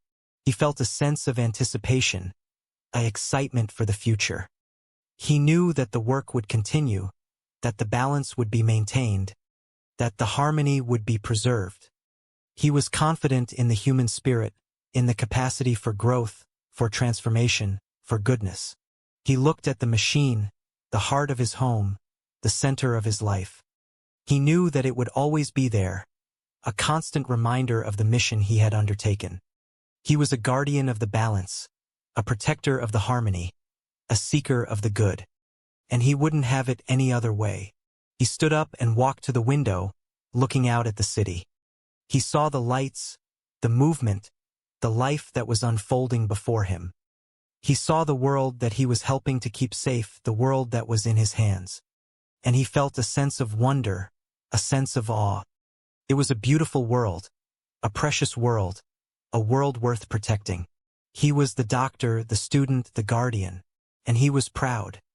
He was ready for anything, for any challenge, for any adventure. He was ready for the future, for the unknown, for the journey that lay ahead. He was ready. And as he watched the stars blink to life in the vast, infinite sky, he knew that he was right where he belonged, doing exactly what he was meant to do, in the beautiful, mysterious, and wonderful Twilight Zone. The doctor found that the most profound lesson he had learned was not about the machine, but about himself. He had learned that he was more than just a man of science, more than just a doctor. He was a man of the world, a man of heart, a man of connection. He had learned to embrace the mystery, to appreciate the wonder, to value the journey. He was grateful for the experience, for the lessons, for the growth. He was grateful for the opportunity to have played a part in the grand scheme of things, to have contributed to the balance, to have helped in the healing of the world. He felt a sense of contentment, a deep, abiding peace. He was exactly where he was meant to be, doing exactly what he was meant to do. He was in the Twilight Zone, and he was and always would be at home. And as he looked at the machine, he knew that it was not just a tool, not just a device. It was a reflection of the human spirit, a testament to the power of one person's belief in themselves and their purpose. It was a symbol of the interconnectedness of all things, a reminder of the beauty, the wonder, and the mystery that existed in the world. He was the doctor, the student, the guardian. Edgar Witherspoon was a most uncommon old man, and as the doctor would soon discover, he held a secret that reached out to the four corners of the earth. The doctor found the apartment of Edgar Witherspoon easily enough. The door was slightly ajar, cluttered with an assortment of peculiar objects. Edgar stood in the center, surrounded by towers of junk. "Your niece, she worries about you," the doctor began, trying to establish a rapport. "She is a very nice woman, so tell her not to worry." "See, a simple solution," Edgar replied, beaming with a wide, infectious smile. "Thanks for coming. It has been a pleasure meeting you, but I have to get on with my work." "Your work?" the doctor asked, intrigued despite himself. "I bet you would like to know what it is, would you not?" Edgar asked, his eyes twinkling. "Yes." "Wrong answer. You see a doll head here anywhere? You mean like that? The doctor pointed to a shelf. Ah, too big, Edgar muttered. Also brunette. I need blonde. And I need it in 5 minutes. And what for? You want Santa Barbara to fall into the ocean? Then stand aside, sir. Stand aside. The doctor watched as the old man moved with a grace and purpose that defied his years. Edgar performed a series of movements, placing the doll head into a complex contraption of wires and scrap metal. Woohoo! Just in the nick of time, Edgar cheered. No time to lose. Mr. Witherspoon, the doctor tried to interject. I am sorry. I should not be rude. You have come all this way to see me. May I come in? The doctor stepped inside, his eyes widening at the complexity of the room. And it was so nice, a pleasure meeting you, Edgar continued, bustling about. Tell my niece hello. Now, if you will excuse me, I have to stop the shaking in Santa Barbara. Mr. Witherspoon, the doctor said, trying to regain control of the conversation on your way out. Could you dump this? Good afternoon, Doctor, Edgar said, waving a hand. The doctor retreated to the hallway, where Cynthia was waiting. Did you see Uncle Edgar? She asked. Yes, this morning, the doctor replied, wiping his brow. Well, I could not exactly call it a long conversation, the doctor admitted, but long enough to realize that he is. Absolutely, Cynthia sighed. On the other hand, Mr. Witherspoon appears happy and, like, harmless, the doctor mused, though his scientific mind struggled to accept the scene he had just witnessed. Harmless? Cynthia bristled. He pesters strangers on the street. He runs after garbage trucks. That is far from harmless. Somebody saw him take a baby bottle out of its carriage. I am afraid he will get arrested next time. Doctor, I will sign anything. Cooperate in any way All right, maybe I will have another chat with him, the doctor conceded. A longer one. See if Did you hear that? Cynthia asked. What? The doctor paused. There was something about Sorry, it was nothing. I do not know what I was thinking. I will call you. As soon as I can. Thank you very much, Cynthia said, relieved. Activity could be a problem, the doctor muttered to himself, thinking of the strange energy in the room. Acid rain is affecting the northern lakes even more than scientists. He went back to the door. Mr. Witherspoon, go away, a voice called from inside.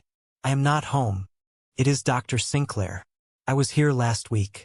You remember? Sorry, I was not home last week either. Edgar shouted through the wood. Mr. Witherspoon, I could legally force you to open this door to me. Is that what you want? You are a curious one, Edgar remarked, opening the door slightly. Odd, you mean? The doctor asked. I mean nosy, Edgar corrected. I am paid to be nosy, the doctor said. Curious, really?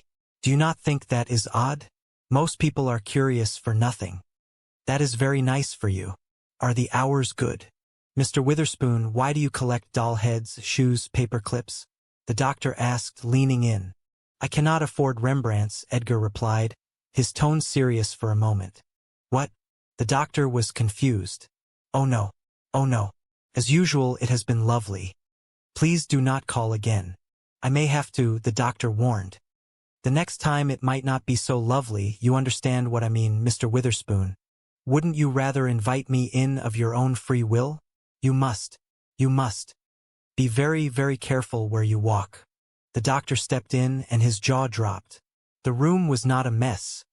It was an engine. A vast, intricate sculpture of gears, strings, doll heads, and clockwork. How is it, Cloushade? Edgar asked, referring to a small bird that perched on the device. It is very interesting, Mr. Witherspoon, the doctor whispered. What is it? This? Yes. This is the only thing that keeps the world from going poof. Now, let me understand you clearly, Mr. Witherspoon, the doctor said, struggling to maintain his professional composure. You say that this is what keeps the world from going poof. And it is not easy, Edgar explained. Most things are nearly impossible to find. Where would you look for a skate key? Oh, I cannot imagine, the doctor replied. I found one, though. You think that is crazy? Well, you would not by any chance have a business card, would you? Oh yes, of course, the doctor said, handing one over. That was an easy one, Edgar said, slotting the card into a gear. Well, I will not take up any more of your time. I have seen more than enough. I used to be an engineer, Edgar said, his voice softening. Earned lots of money. Then I retired. Worst mistake I ever made. Life was so damned boring. And then the voice spoke to me. Oh, you also hear voices, the doctor noted, writing in his pad. You too? Please, tell me about it, Edgar said, his eyes lighting up. I was sitting in the park one day, feeding the pigeons, and suddenly, there it was, Edgar continued. The voice. Edgar, it said. Have you ever been to England? Oh yes, why? No, that is what the voice asked me. Edgar, it said. In the heart of Big Ben, there is a pendulum that tells the clock how fast to tick. At the bottom of the pendulum, on top of the big weight, there is a stack of pennies. Every so often, they take one off. The clock speeds up. Or they put one on. The clock slows down.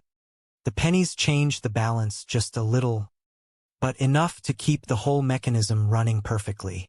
So, what you have here is some kind of clock, the doctor surmised. Of course not, Edgar scoffed. Why would I build a clock? $3, any drugstore, does not lose 10 seconds in a year. Anyway, the voice said, Edgar, the world is a funny place. Little wars here, big wars there, volcanoes going off, storms, tornadoes, a terrific amount of noise and bother. You have to build something that will keep the world from going too far, maybe even going poof. What the pennies do for Big Ben, this does for the world. Who do you think it is who is speaking to you? The doctor asked gently.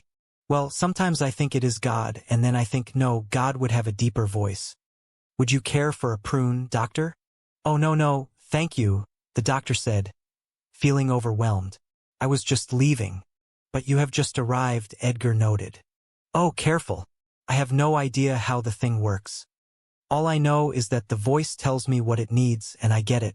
Goodbye, Mr. Witherspoon. You keep up the good work. We could call it a sculpture. Would that make my niece happy? What? Oh no.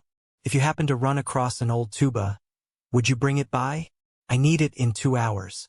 Cynthia, do not do this to me, the doctor argued days later. Uncle Edgar, please, Cynthia pleaded. It is just for 3 days while they observe you.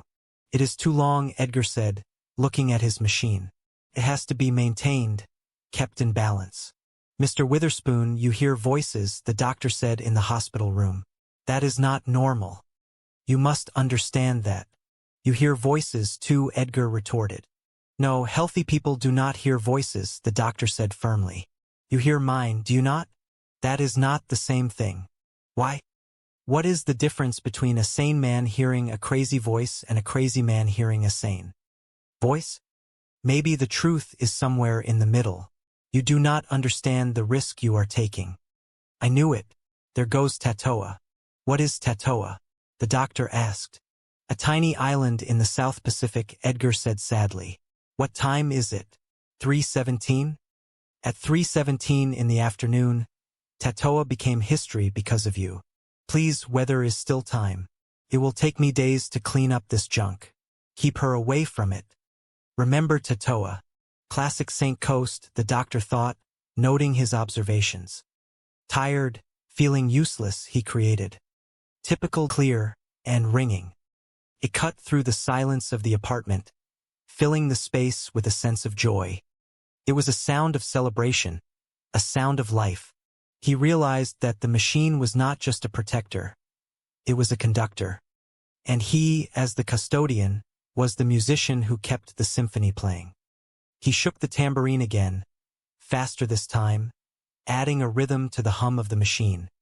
The room seemed to vibrate with energy, a dance of light and sound. He was happy. He was truly, deeply happy. He had left behind the life he thought he wanted for the life he was meant to lead. He had embraced the uncertainty, the responsibility, and the wonder of his new existence. And as he played the tambourine, he knew that the world was in good hands. He was Dr. Jeremy Sinclair, the custodian of balance, the guardian of the world, and in this quiet, cluttered apartment in the heart of the city, he had found everything he ever needed. The stars continued to burn. the earth continued to spin, and in the silence of the night, the world continued to exist, held in place by the gentle, steady hands of a man who had learned the secret of the universe. That balance was not something to be achieved, but something to be lived, one small, impossible piece at a time. The seasons turned, and the cycle of the machine continued. Jeremy grew older, his hair graying at the temples, his hands becoming slightly more weathered, but his eyes remained bright with the same curiosity and wonder that had first brought him to Edgar's door. He had become a part of the building, a fixture of the neighborhood, a quiet, reassuring presence in a world that was often anything but. He realized that his work was not about perfection. It was about persistence. It was about showing up day after day and making the adjustments that were necessary, even when they seemed insignificant. He learned that the smallest actions could have the greatest consequences, that a single paper clip could prevent a tragedy, that a single act of kindness could change a life. He had become a better listener, both to the machine and to the people around him. He understood that everyone had their own version of the voice, their own private, irrational urgencies that drove them forward. He learned to be patient, to be kind, and to be present. One afternoon, a young woman knocked on his door. She was a student, a researcher, someone who reminded him of himself all those years ago. She was curious, intense, and a little bit skeptical. She had been asking questions about the building, about the strange energy she had felt, about the man who lived there. Jeremy invited her in. He showed her the apartment not as a scientist would, but as a teacher. He explained the philosophy of the machine, the necessity of the balance, and the importance of stewardship. He saw the same spark in her eyes that he had felt when he first realized the truth. He knew with a sudden, crystal-clear certainty that his time was drawing to a close. He knew that the cycle was preparing to turn, that it was time to pass the mantle. He did not feel fear. He felt only a sense of completion. He had done his part. He had held the balance. And now it was time to prepare the next custodian. He spent the next few months teaching her, guiding her, showing her the intricacies of the machine. He taught her how to listen to the voice, how to distinguish between the noise and the signal, how to make the precise adjustments that were required.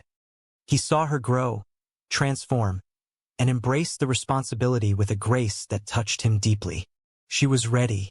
On the day he left, he stood in the doorway of the apartment, the keys to the world in his hand. He looked at the machine, silent and waiting, and then he looked at her. "It is all yours now," he said softly. "Do not worry. The voice will guide you. And remember, it is not just about the machine. It is about the world. It is about the people who live in it, the people who trust us to keep the balance."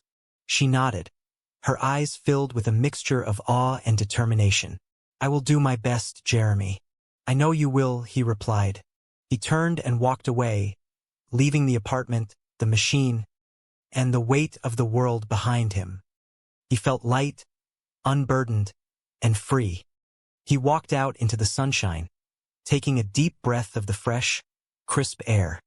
He looked at the sky, the blue expanse that had been his responsibility for so long, and smiled. He knew that the world would keep spinning, that the stars would keep burning, and that the balance would be held. He had done his work.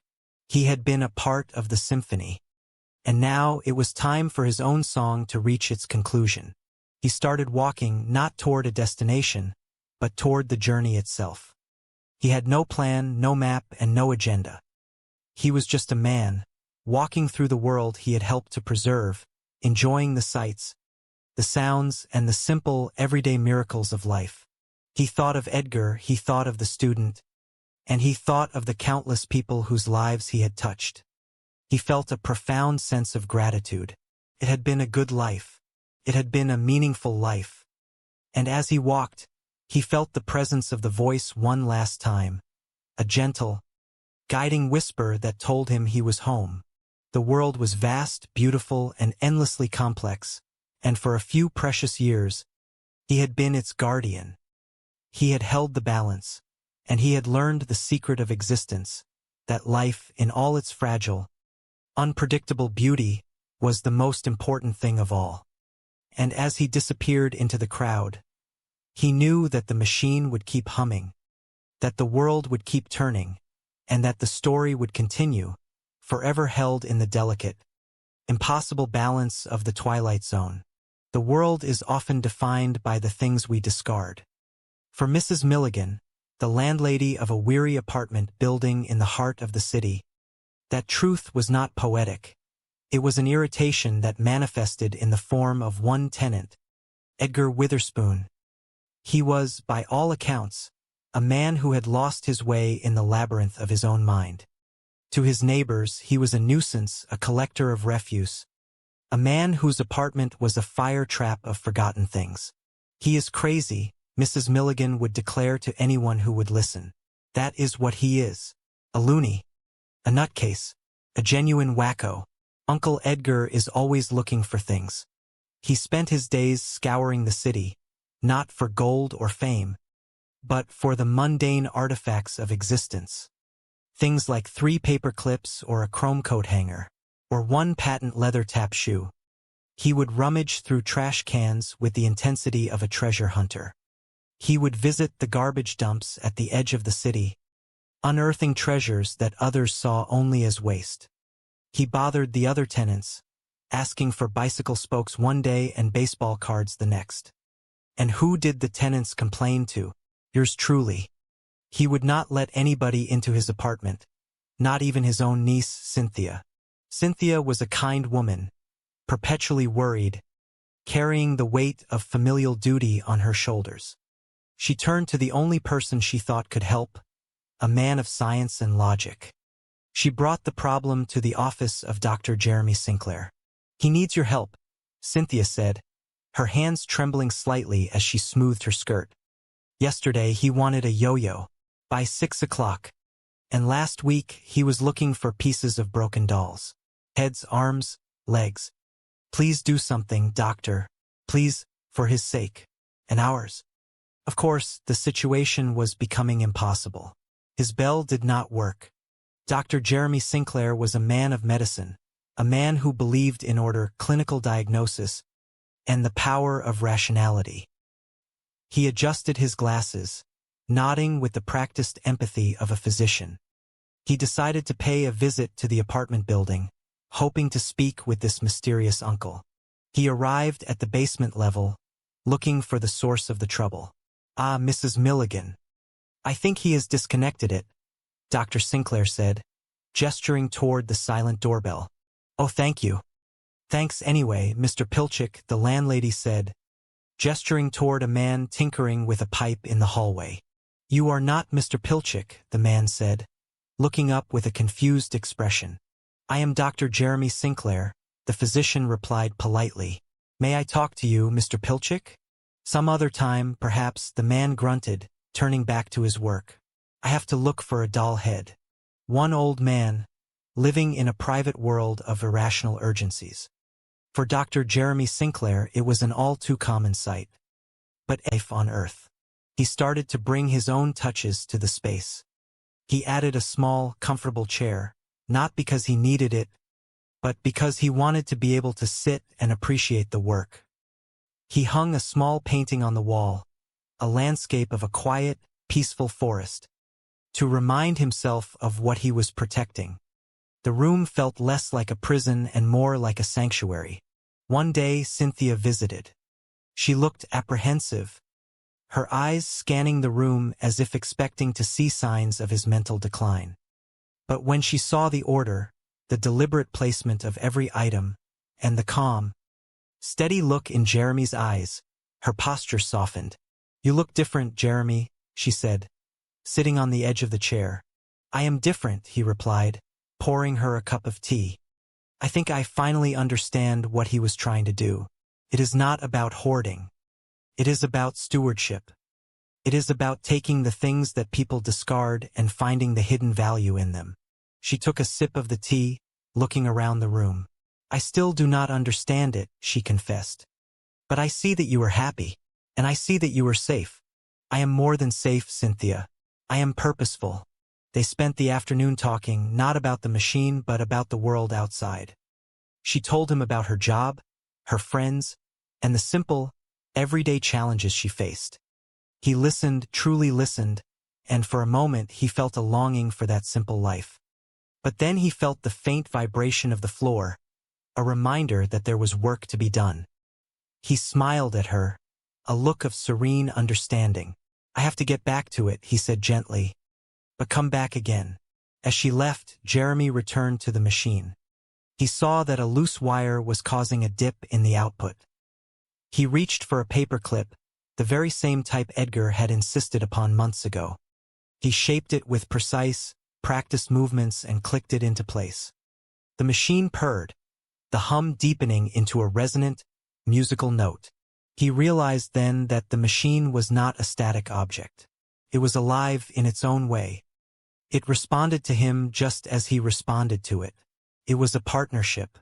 He picked up a book, intending to read, but his attention drifted to the window. The sun was setting, painting the sky in shades of gold and violet. He thought of the billions of people living their lives, unaware of the careful adjustments being made on their behalf. He did not mind their ignorance. In fact, he cherished it. Their innocence was exactly what the machine was protecting. He was the silent guardian, the unsung architect of the everyday. He was the one who made sure that the earthquake did not happen, that the tide did not rise too high, that the delicate equilibrium of life was preserved. And he knew, with a certainty that went beyond science, that this was the most important work he had ever done. In the years that followed, the apartment became a place of legend. People who knew Jeremy saw a man who had found a kind of peace that was rare in the modern age. He was still a doctor, but his practice had expanded. He no longer just treated the individual, he treated the collective. He found that his advice to his patients was more profound, more insightful. He taught them to appreciate the small things, to look for the beauty in the mundane, and to understand that everything was connected. He became a mentor to others, not by telling them what to do, but by showing them how to live. He lived a life of quiet service, a testament to the idea that one person, with enough care and attention, could make a difference. He never sought fame or recognition. He was content to be a footnote in the history of the world, a ghost in the machine who kept the gears turning. And through it all, the voice remained. It was not a constant presence, but a companion. It was the sound of the universe whispering its secrets, and Jeremy was the only one who could hear them. He learned to differentiate between the urgencies of the moment and the deeper, more important rhythms of the world. He learned when to act and when to wait. He knew that one day he too would have to move on. He knew that the time would come when he would have to find a successor, someone who was curious enough, caring enough, and perhaps a little bit crazy enough to take up the mantle. But for now he was content. He was the custodian and the world was in good hands. He looked around the room one final time before turning off the lights. The machine was silent, resting in a state of perfect balance. Everything was as it should be. He felt a profound sense of gratitude for the life he had been given, for the challenges he had faced, and for the wisdom he had gained. He was Dr. Jeremy Sinclair, and he was the guardian of the world. And as he drifted off to sleep, he could almost hear the faint, distant sound of Edgar's voice, laughing in the gentle ocean breeze of Miami, content in the knowledge that the work was being done, that the balance was being held, and that the world was, against all odds, safe.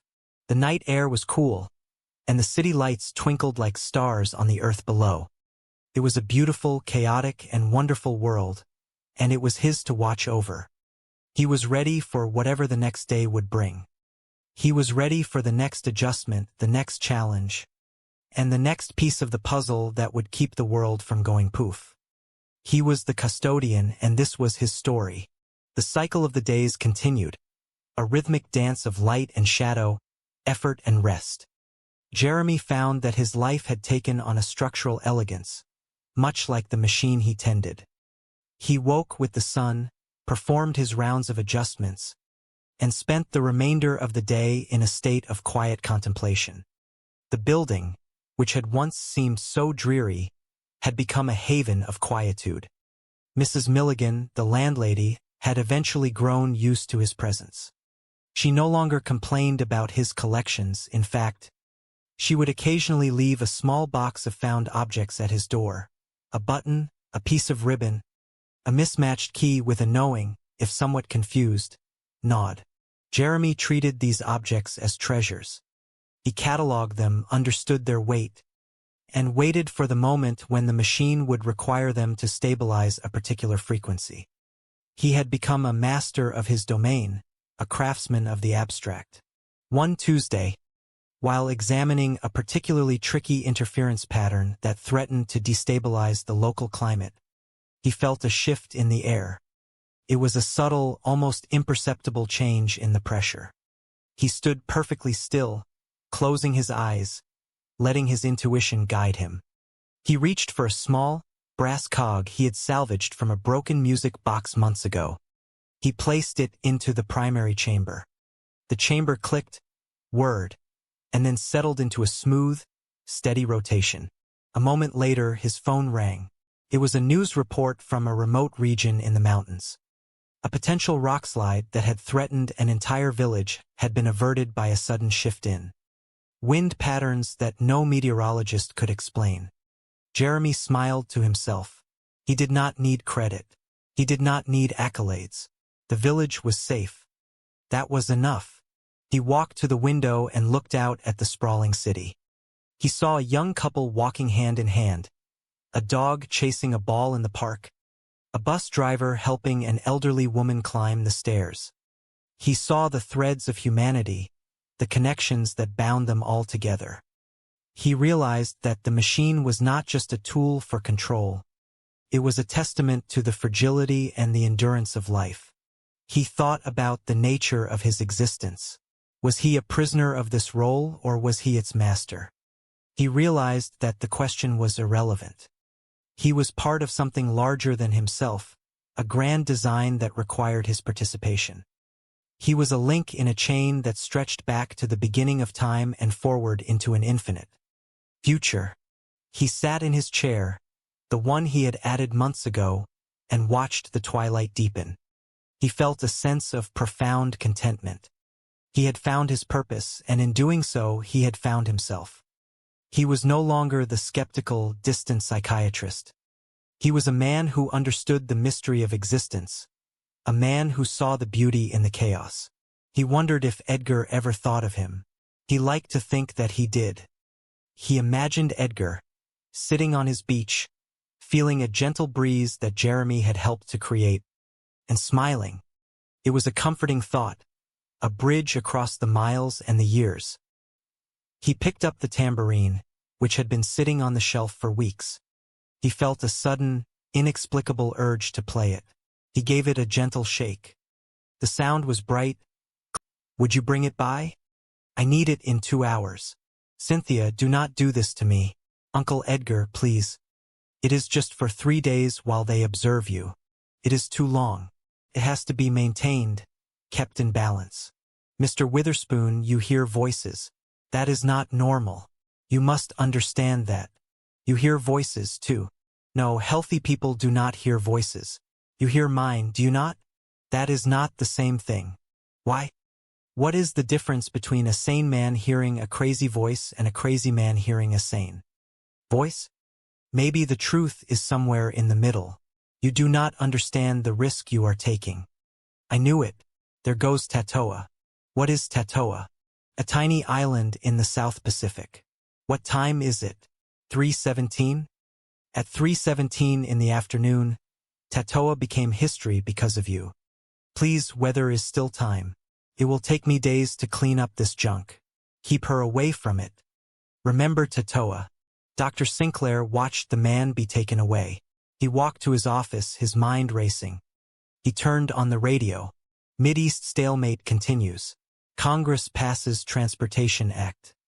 And in the South Pacific, the tiny island of Tatoa is destroyed by a tidal wave. Details on this and all the news in an hour. Did he say Tatoa? Yes, the number for the Chronicle, please. Thank you. Hello, I want to check on a news story. I just heard something on the radio about a tidal wave destroying an island. Yes, that is it. Are there any details? 1,000. Really? When this afternoon? I mean, exactly what time? Thank you. Miss Walker. Yes, Doctor. Tatoa was destroyed at 3:17 this afternoon. Is that bad?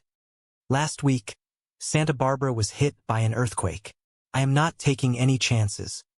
Oh my God, the landlady. She will destroy it. Santa Barbara? Get Mr. Witherspoon released immediately. Drive him home. You personally as fast as you can. Do not touch the thing. You did not, did you? You have not touched anything or moved anything. Not yet. Why? Because this is the creation of a disordered mind. And by studying it, analyzing it just exactly as he left it, I can come to a deeper insight into Mr. Witherspoon's problem. He is a loony. What else do you have to know? No. It is not that simple. I cannot rent this place with garbage in it. All right, I will rent it. You? Yes. I will give you double what you are getting. I will be up later with the check. Thank you, Mrs. Mulligan. He is escaped. Excuse me, Mr. Witherspoon. Mr. Witherspoon. Should I call the cops? No. Everything is going to be fine. You got a handkerchief? Oh yes, right away. Thanks. That lady had me dressed so fast. I left mine behind. Mr. Witherspoon, I do not know how to begin to apologize. Nothing in my training had prepared me for a case like yours. Well, nice meeting you. Where are you going? Away finally after 11 years. But what about tough? The voice spoke to me while I was in your hospital. It said, Edgar, have you ever been to Miami? I said no, but I used to think it would be a nice place to retire. Go for it, the voice said. You are off duty. You mean all this is not necessary anymore? Sure it is. It is absolutely essential. The world still has to be kept in balance. So who is going to? And look, it needs adjusting already. That is it. Now, if I can just get a ping-pong ball in there by 7:13. Well, I guess we solved that little problem. I would get cracking if I was you. Impossible. I refuse. Jeremy, really, you will grow to like it. Give it a chance. So long. Do not take any wooden nickels. Unless you really need them, of course. Mr. Witherspoon. No. A tambourine. I have to find a tambourine right away. Can you help me? Do you know where I can find a tambourine? Dr. Sinclair watched the old man walk away, disappearing into the city crowd. He looked at the impossible contraption in the center of the apartment. He looked at the ticking gears and the mismatched junk, and for the first time in his life, he felt the profound, terrifying, and beautiful weight of the world resting on his own shoulders. If in the next few months you notice that there has been a spate of catastrophes, or things are just not going right, remember that Edgar Witherspoon's replacement is learning how to make some precise adjustments. Do not worry, his education will not last long. And then you will have a chance to make a difference. Perhaps you might give thanks to a physician whose practice extends to the well-being of the entire planet. Dr. Jeremy Sinclair offers a unique form of preventative medicine, found only in the Twilight Zone. The weeks that followed were a blur of discovery for Jeremy. He found that the apartment, once so cluttered and confusing, began to take on a strange, internal logic. The paper clips were not merely paper clips. They were structural tension points for a localized force field. The doll's head was not a toy. It was a counterweight for a gravitational variance that threatened the tectonic stability of the eastern seaboard. He learned the rhythm of the room. It was not a chaotic ticking, but a song, a symphony of minor adjustments that kept the chaotic variables of the universe in a state of delicate, suspended animation. He would wake up at odd hours, summoned by a sound that only he could hear, a low-frequency vibration that rattled his teeth and stirred his soul.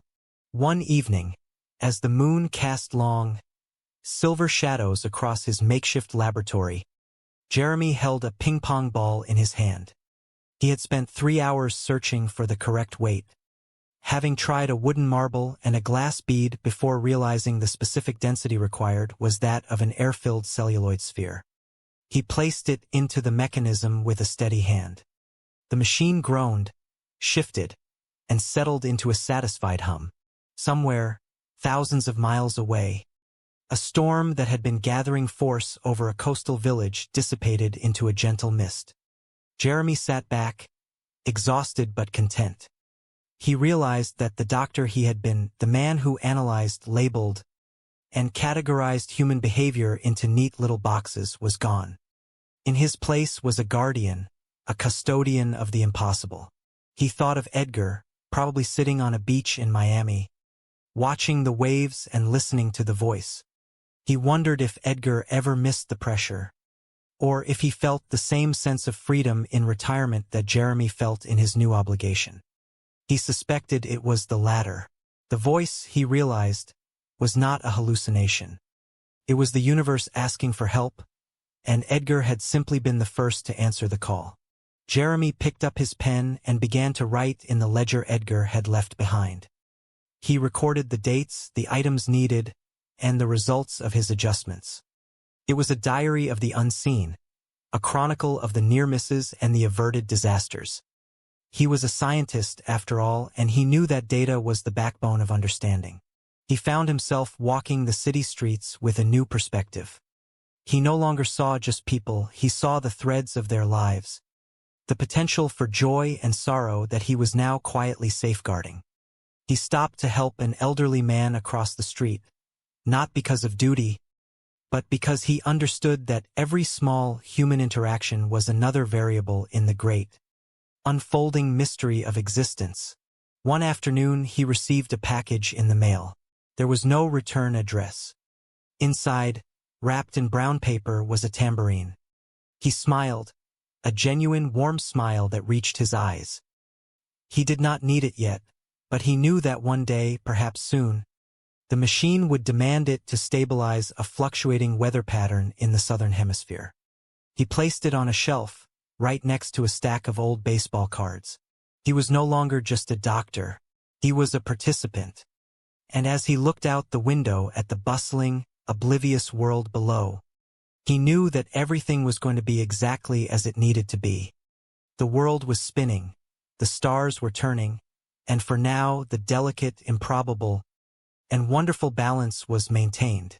As the seasons changed, so did Jeremy's understanding of his role. He began to see that his medical training was not a hindrance but a foundation. His ability to listen, to observe, and to diagnose was essential for interpreting the needs of the machine. The machine was not just a collection of junk. It was a mirror of humanity, reflecting the fractured, disparate, and beautiful nature of life, stated, her voice rising with every syllable. Dr. Sinclair nodded, taking a note on his pad, though his mind was already miles away, occupied by the complexities of his other patients. A nutcase, a genuine wacko. Uncle Edgar is always looking for things, she continued, waving a hand in the air as if trying to swat away a fly. Dr. Sinclair looked up, his expression neutral. Things like what, Mrs. Milligan? Things like 3 paper clips or a chrome coat hanger, or 1 patent leather tap shoe. He rummages through trash cans. He goes to garbage dumps. He is always bothering my other tenants. One day it is bicycle spokes. Then it is baseball cards. And who do the tenants complain to? Yours truly. He will not let anybody into his apartment. Not even his own niece. All that junk he is collecting, it is a fire trap. He could hurt himself. And other people. Namely me. He needs your help. Dr. Sinclair sighed. He had heard variations of this story before, but there was a persistence in the woman's voice that gave him pause. Yesterday he wanted a yo-yo, by 6 o'clock, and last week pieces of broken dolls. Heads, arms, legs. Please do something, doctor. Please, for his sake. And ours, of course. His bell does not work. She gestured toward the door at the end of the hall. Dr. Sinclair walked toward it, his footsteps echoing against the linoleum. He noticed the wires dangling near the frame where the doorbell should have been. Ah, Mrs. Milligan. I think he has disconnected it. Down there in the basement. Oh, thank you. Thanks anyway, Mr. Pilchick. But I already found a brass thimble. A voice drifted from behind the door. You are not Mr. Pilchick. I am Dr. Jeremy Sinclair. May I talk to you, Mr. Pilchick? Some other time, perhaps. I have to look for a doll's head. The door remained firmly shut, and Dr. Sinclair found himself standing in the hallway, an unwanted guest in a world he did not yet understand. He considered the man inside, one old man in a private world of irrational urgencies. For Dr. Jeremy Sinclair, it was an all too common sight. But Edgar Witherspoon was a most uncommon old man, with a secret that reached out to the four corners of the earth. As the good doctor was about to discover, the second encounter was not much different, though this time, Dr. Sinclair had managed to maneuver his way into the apartment. The space was a labyrinth of salvaged components. It felt like living inside the belly of a clockwork machine. Your niece, she worries about you. She is a very nice woman, so tell her not to worry, Sinclair said, trying to maintain his professional distance. See, a simple solution. Thanks for coming. It has been a pleasure meeting you. But I have to get on with my work, Edgar replied, his eyes darting toward a pile of metallic objects. Your work? I bet you would like to know what it is, would you not? Yes. Wrong answer. You see a doll's head here anywhere? You mean like that? Ah, too big. Also brunette. I need blonde. And I need it in 5 minutes. And what for? You want Santa Barbara to fall into the ocean? Then stand aside, sir. Stand aside. Dr. Sinclair watched as the old man moved with a frantic, rhythmic energy. Woohoo! Just in the nick of time. No time to lose. Mr. Witherspoon, I am sorry. I should not be rude. You have come all this way to see me. May I come in? And it was so nice. A pleasure meeting you. Tell my niece hello. Now, if you will excuse me, I have to stop the shaking in Santa Barbara. Mr. Witherspoon, on your way out, could you dump this? Good afternoon, Doctor. Sinclair left the apartment feeling disoriented. Later that afternoon, he spoke with the niece, Cynthia. Did you see Uncle Edgar? She asked, her eyes searching his face. Yes, this morning. Well, I could not exactly call it a long conversation, but long enough to realize that he is. Absolutely. On the other hand, Mr. Witherspoon appears happy and like harmless. Harmless? He pesters strangers on the street. He runs after garbage trucks. That is far from harmless. Somebody saw him take a baby's bottle out of its carriage. I am afraid he will get arrested next time. Doctor, I will sign anything. Cooperate in any way All right, maybe I will have another chat with him. A longer one. See if Sinclair paused. A strange sound, like a rhythmic ticking or a faint hum, seemed to vibrate through the walls of the building, but it vanished as quickly as it had come. Did you hear that? What? There was something about Sorry, it was nothing. I do not know what I was thinking. I will call you, as soon as I can. A few days later, Sinclair returned. This time, he was determined to get answers. The building felt different, the atmosphere humming with a static electricity that made the hair on his arms stand up. Mr. Witherspoon, go away. I am not home. It is Dr. Sinclair. I was here last week.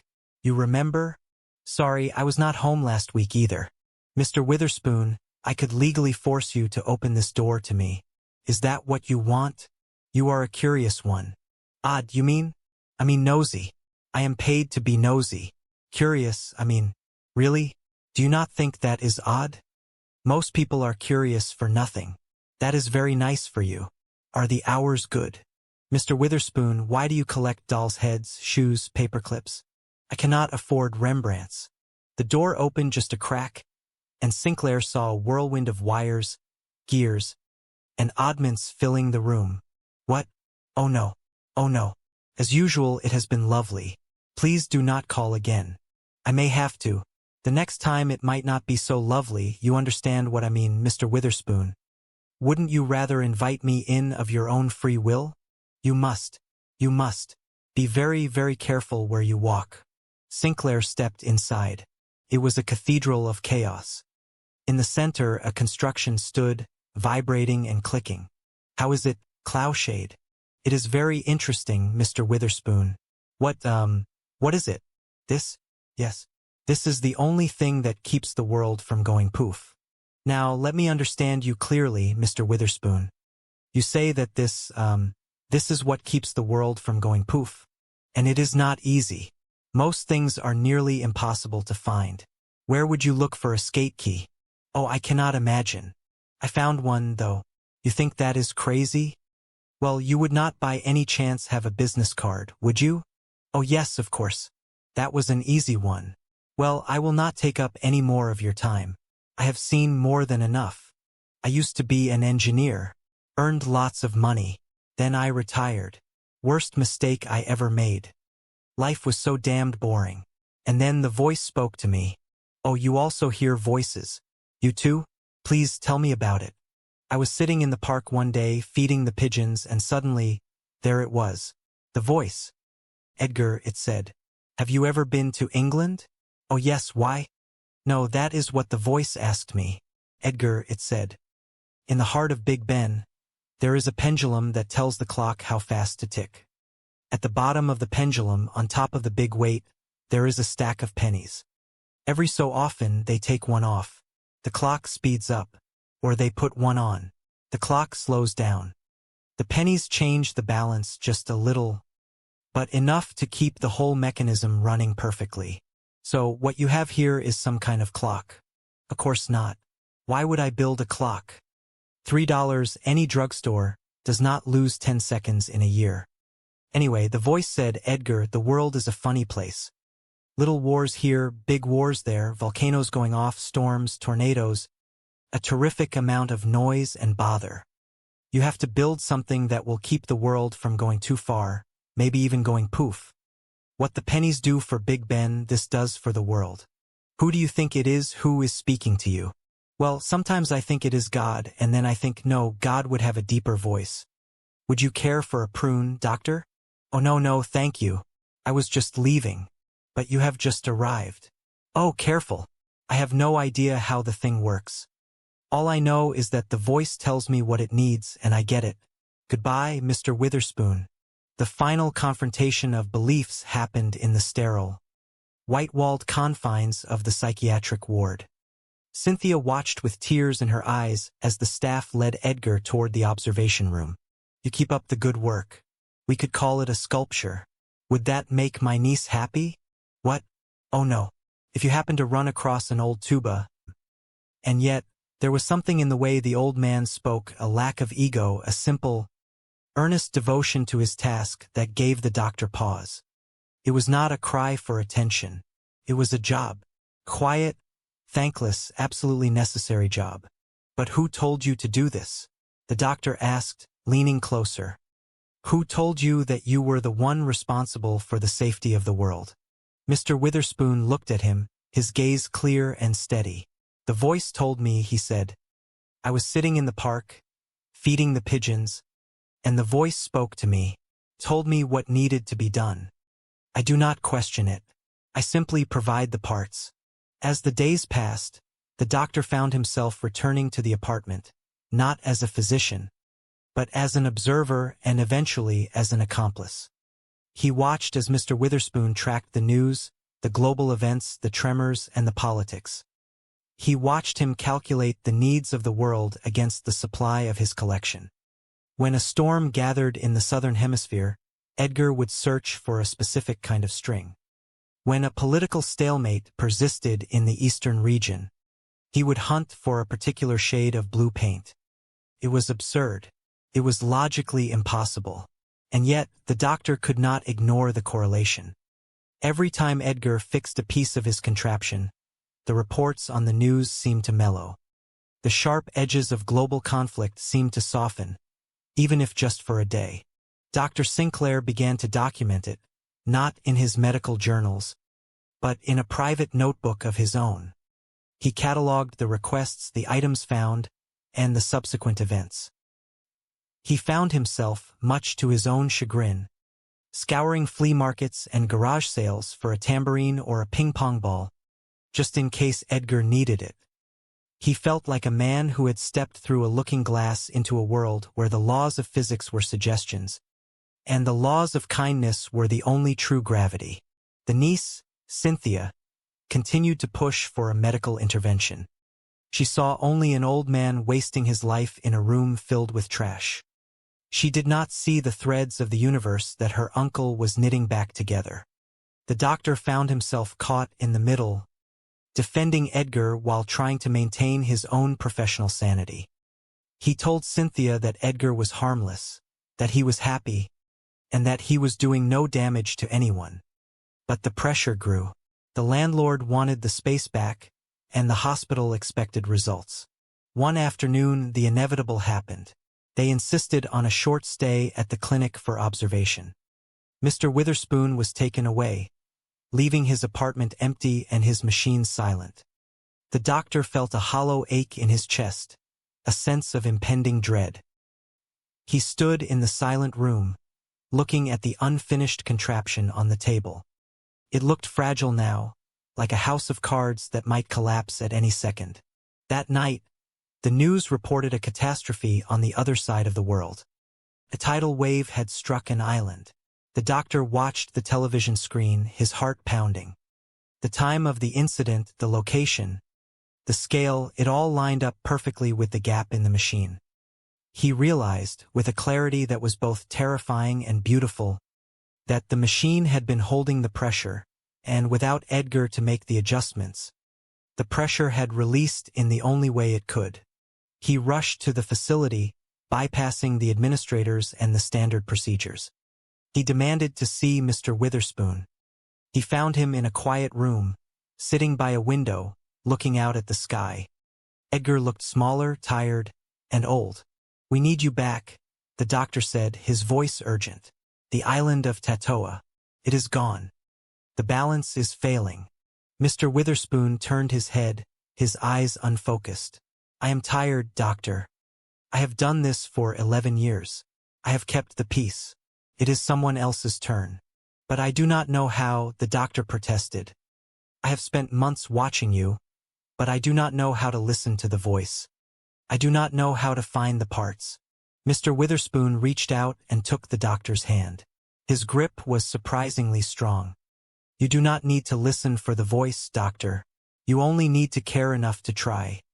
You need to look at the world and see not just the chaos, but the parts that are missing. You need to be the one who wants to fix it." The journey back to the apartment was a blur. They moved through the city, the streets feeling different, as if the entire world were holding its breath, waiting for the repairs to begin. When they entered the apartment, it was as if the dust motes themselves were waiting for instructions. Edgar showed him the last few connections, the final alignment of the doll head and the tambourine. He explained the rhythm not with science, but with the language of a man who loved his neighbor and feared for his safety. "You are going to Miami?" the doctor asked, feeling a strange mixture of relief and sorrow. "It is a nice place to retire," Edgar said, packing his few belongings. "The voice told me it would be sunny. I think I would like to see the ocean." As Edgar left, the doctor stood alone in the apartment. He looked at the machine. It hummed in the silence, a low, steady vibration that seemed to fill his very bones. He felt the weight of it, the incredible, impossible burden of keeping the world from going poof. He walked to the window and looked out at the city, at the people walking on the sidewalks, unaware of the man in the apartment above who was fiddling with a collection of trinkets to keep their world turning. He realized then that the magic was not in the machine. The machine was merely a focus, a tool, a way for a man who cared deeply about humanity to channel his love into the world. It was a lesson in empathy, in the profound truth that even the smallest action, if done with the right intent, could change the course of history. He picked up a paper clip from the floor. He looked at the contraption. There was a small gap near the base, a place that clearly required a missing piece. He smiled, a genuine, warm smile, and walked toward the door. He knew exactly where he could find what he needed. There was a shop on the corner that sold office supplies, and he remembered seeing a box of gold-plated clips. The world was vast, and it was chaotic, and it was full of noise. But as he stepped out of the apartment, the doctor felt a sense of peace that he had never known in all his years of clinical practice. He was no longer just a doctor.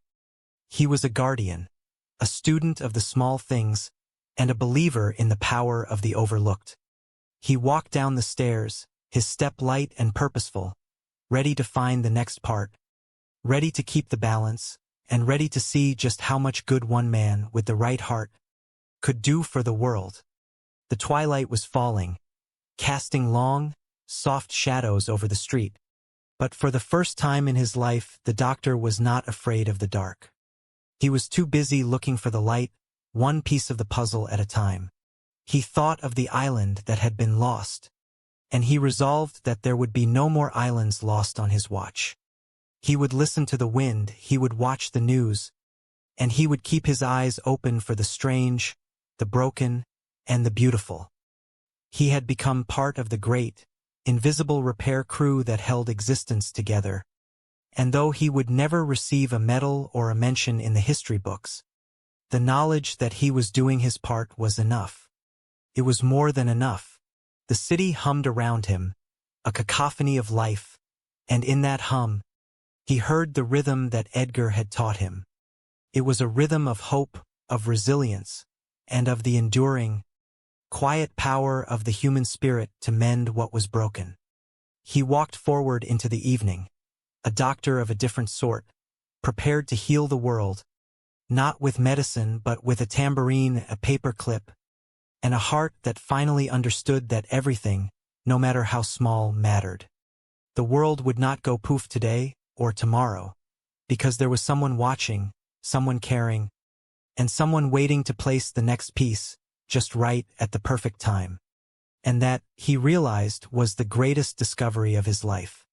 It was a secret worth keeping, a duty worth performing, and a life worth living in the service of the unknown, the necessary, and the wonderful, one adjustment at a time. Dr. Jeremy Sinclair stood in the hallway of the apartment building, his brow furrowed as he listened to Mrs. Milligan. The air in the building was thick with the scent of old wood and forgotten things. Mrs. Milligan, a woman who seemed to carry the weight of her entire property portfolio on her narrow shoulders, was visibly distressed. "He is crazy. That is what he is. A loony," she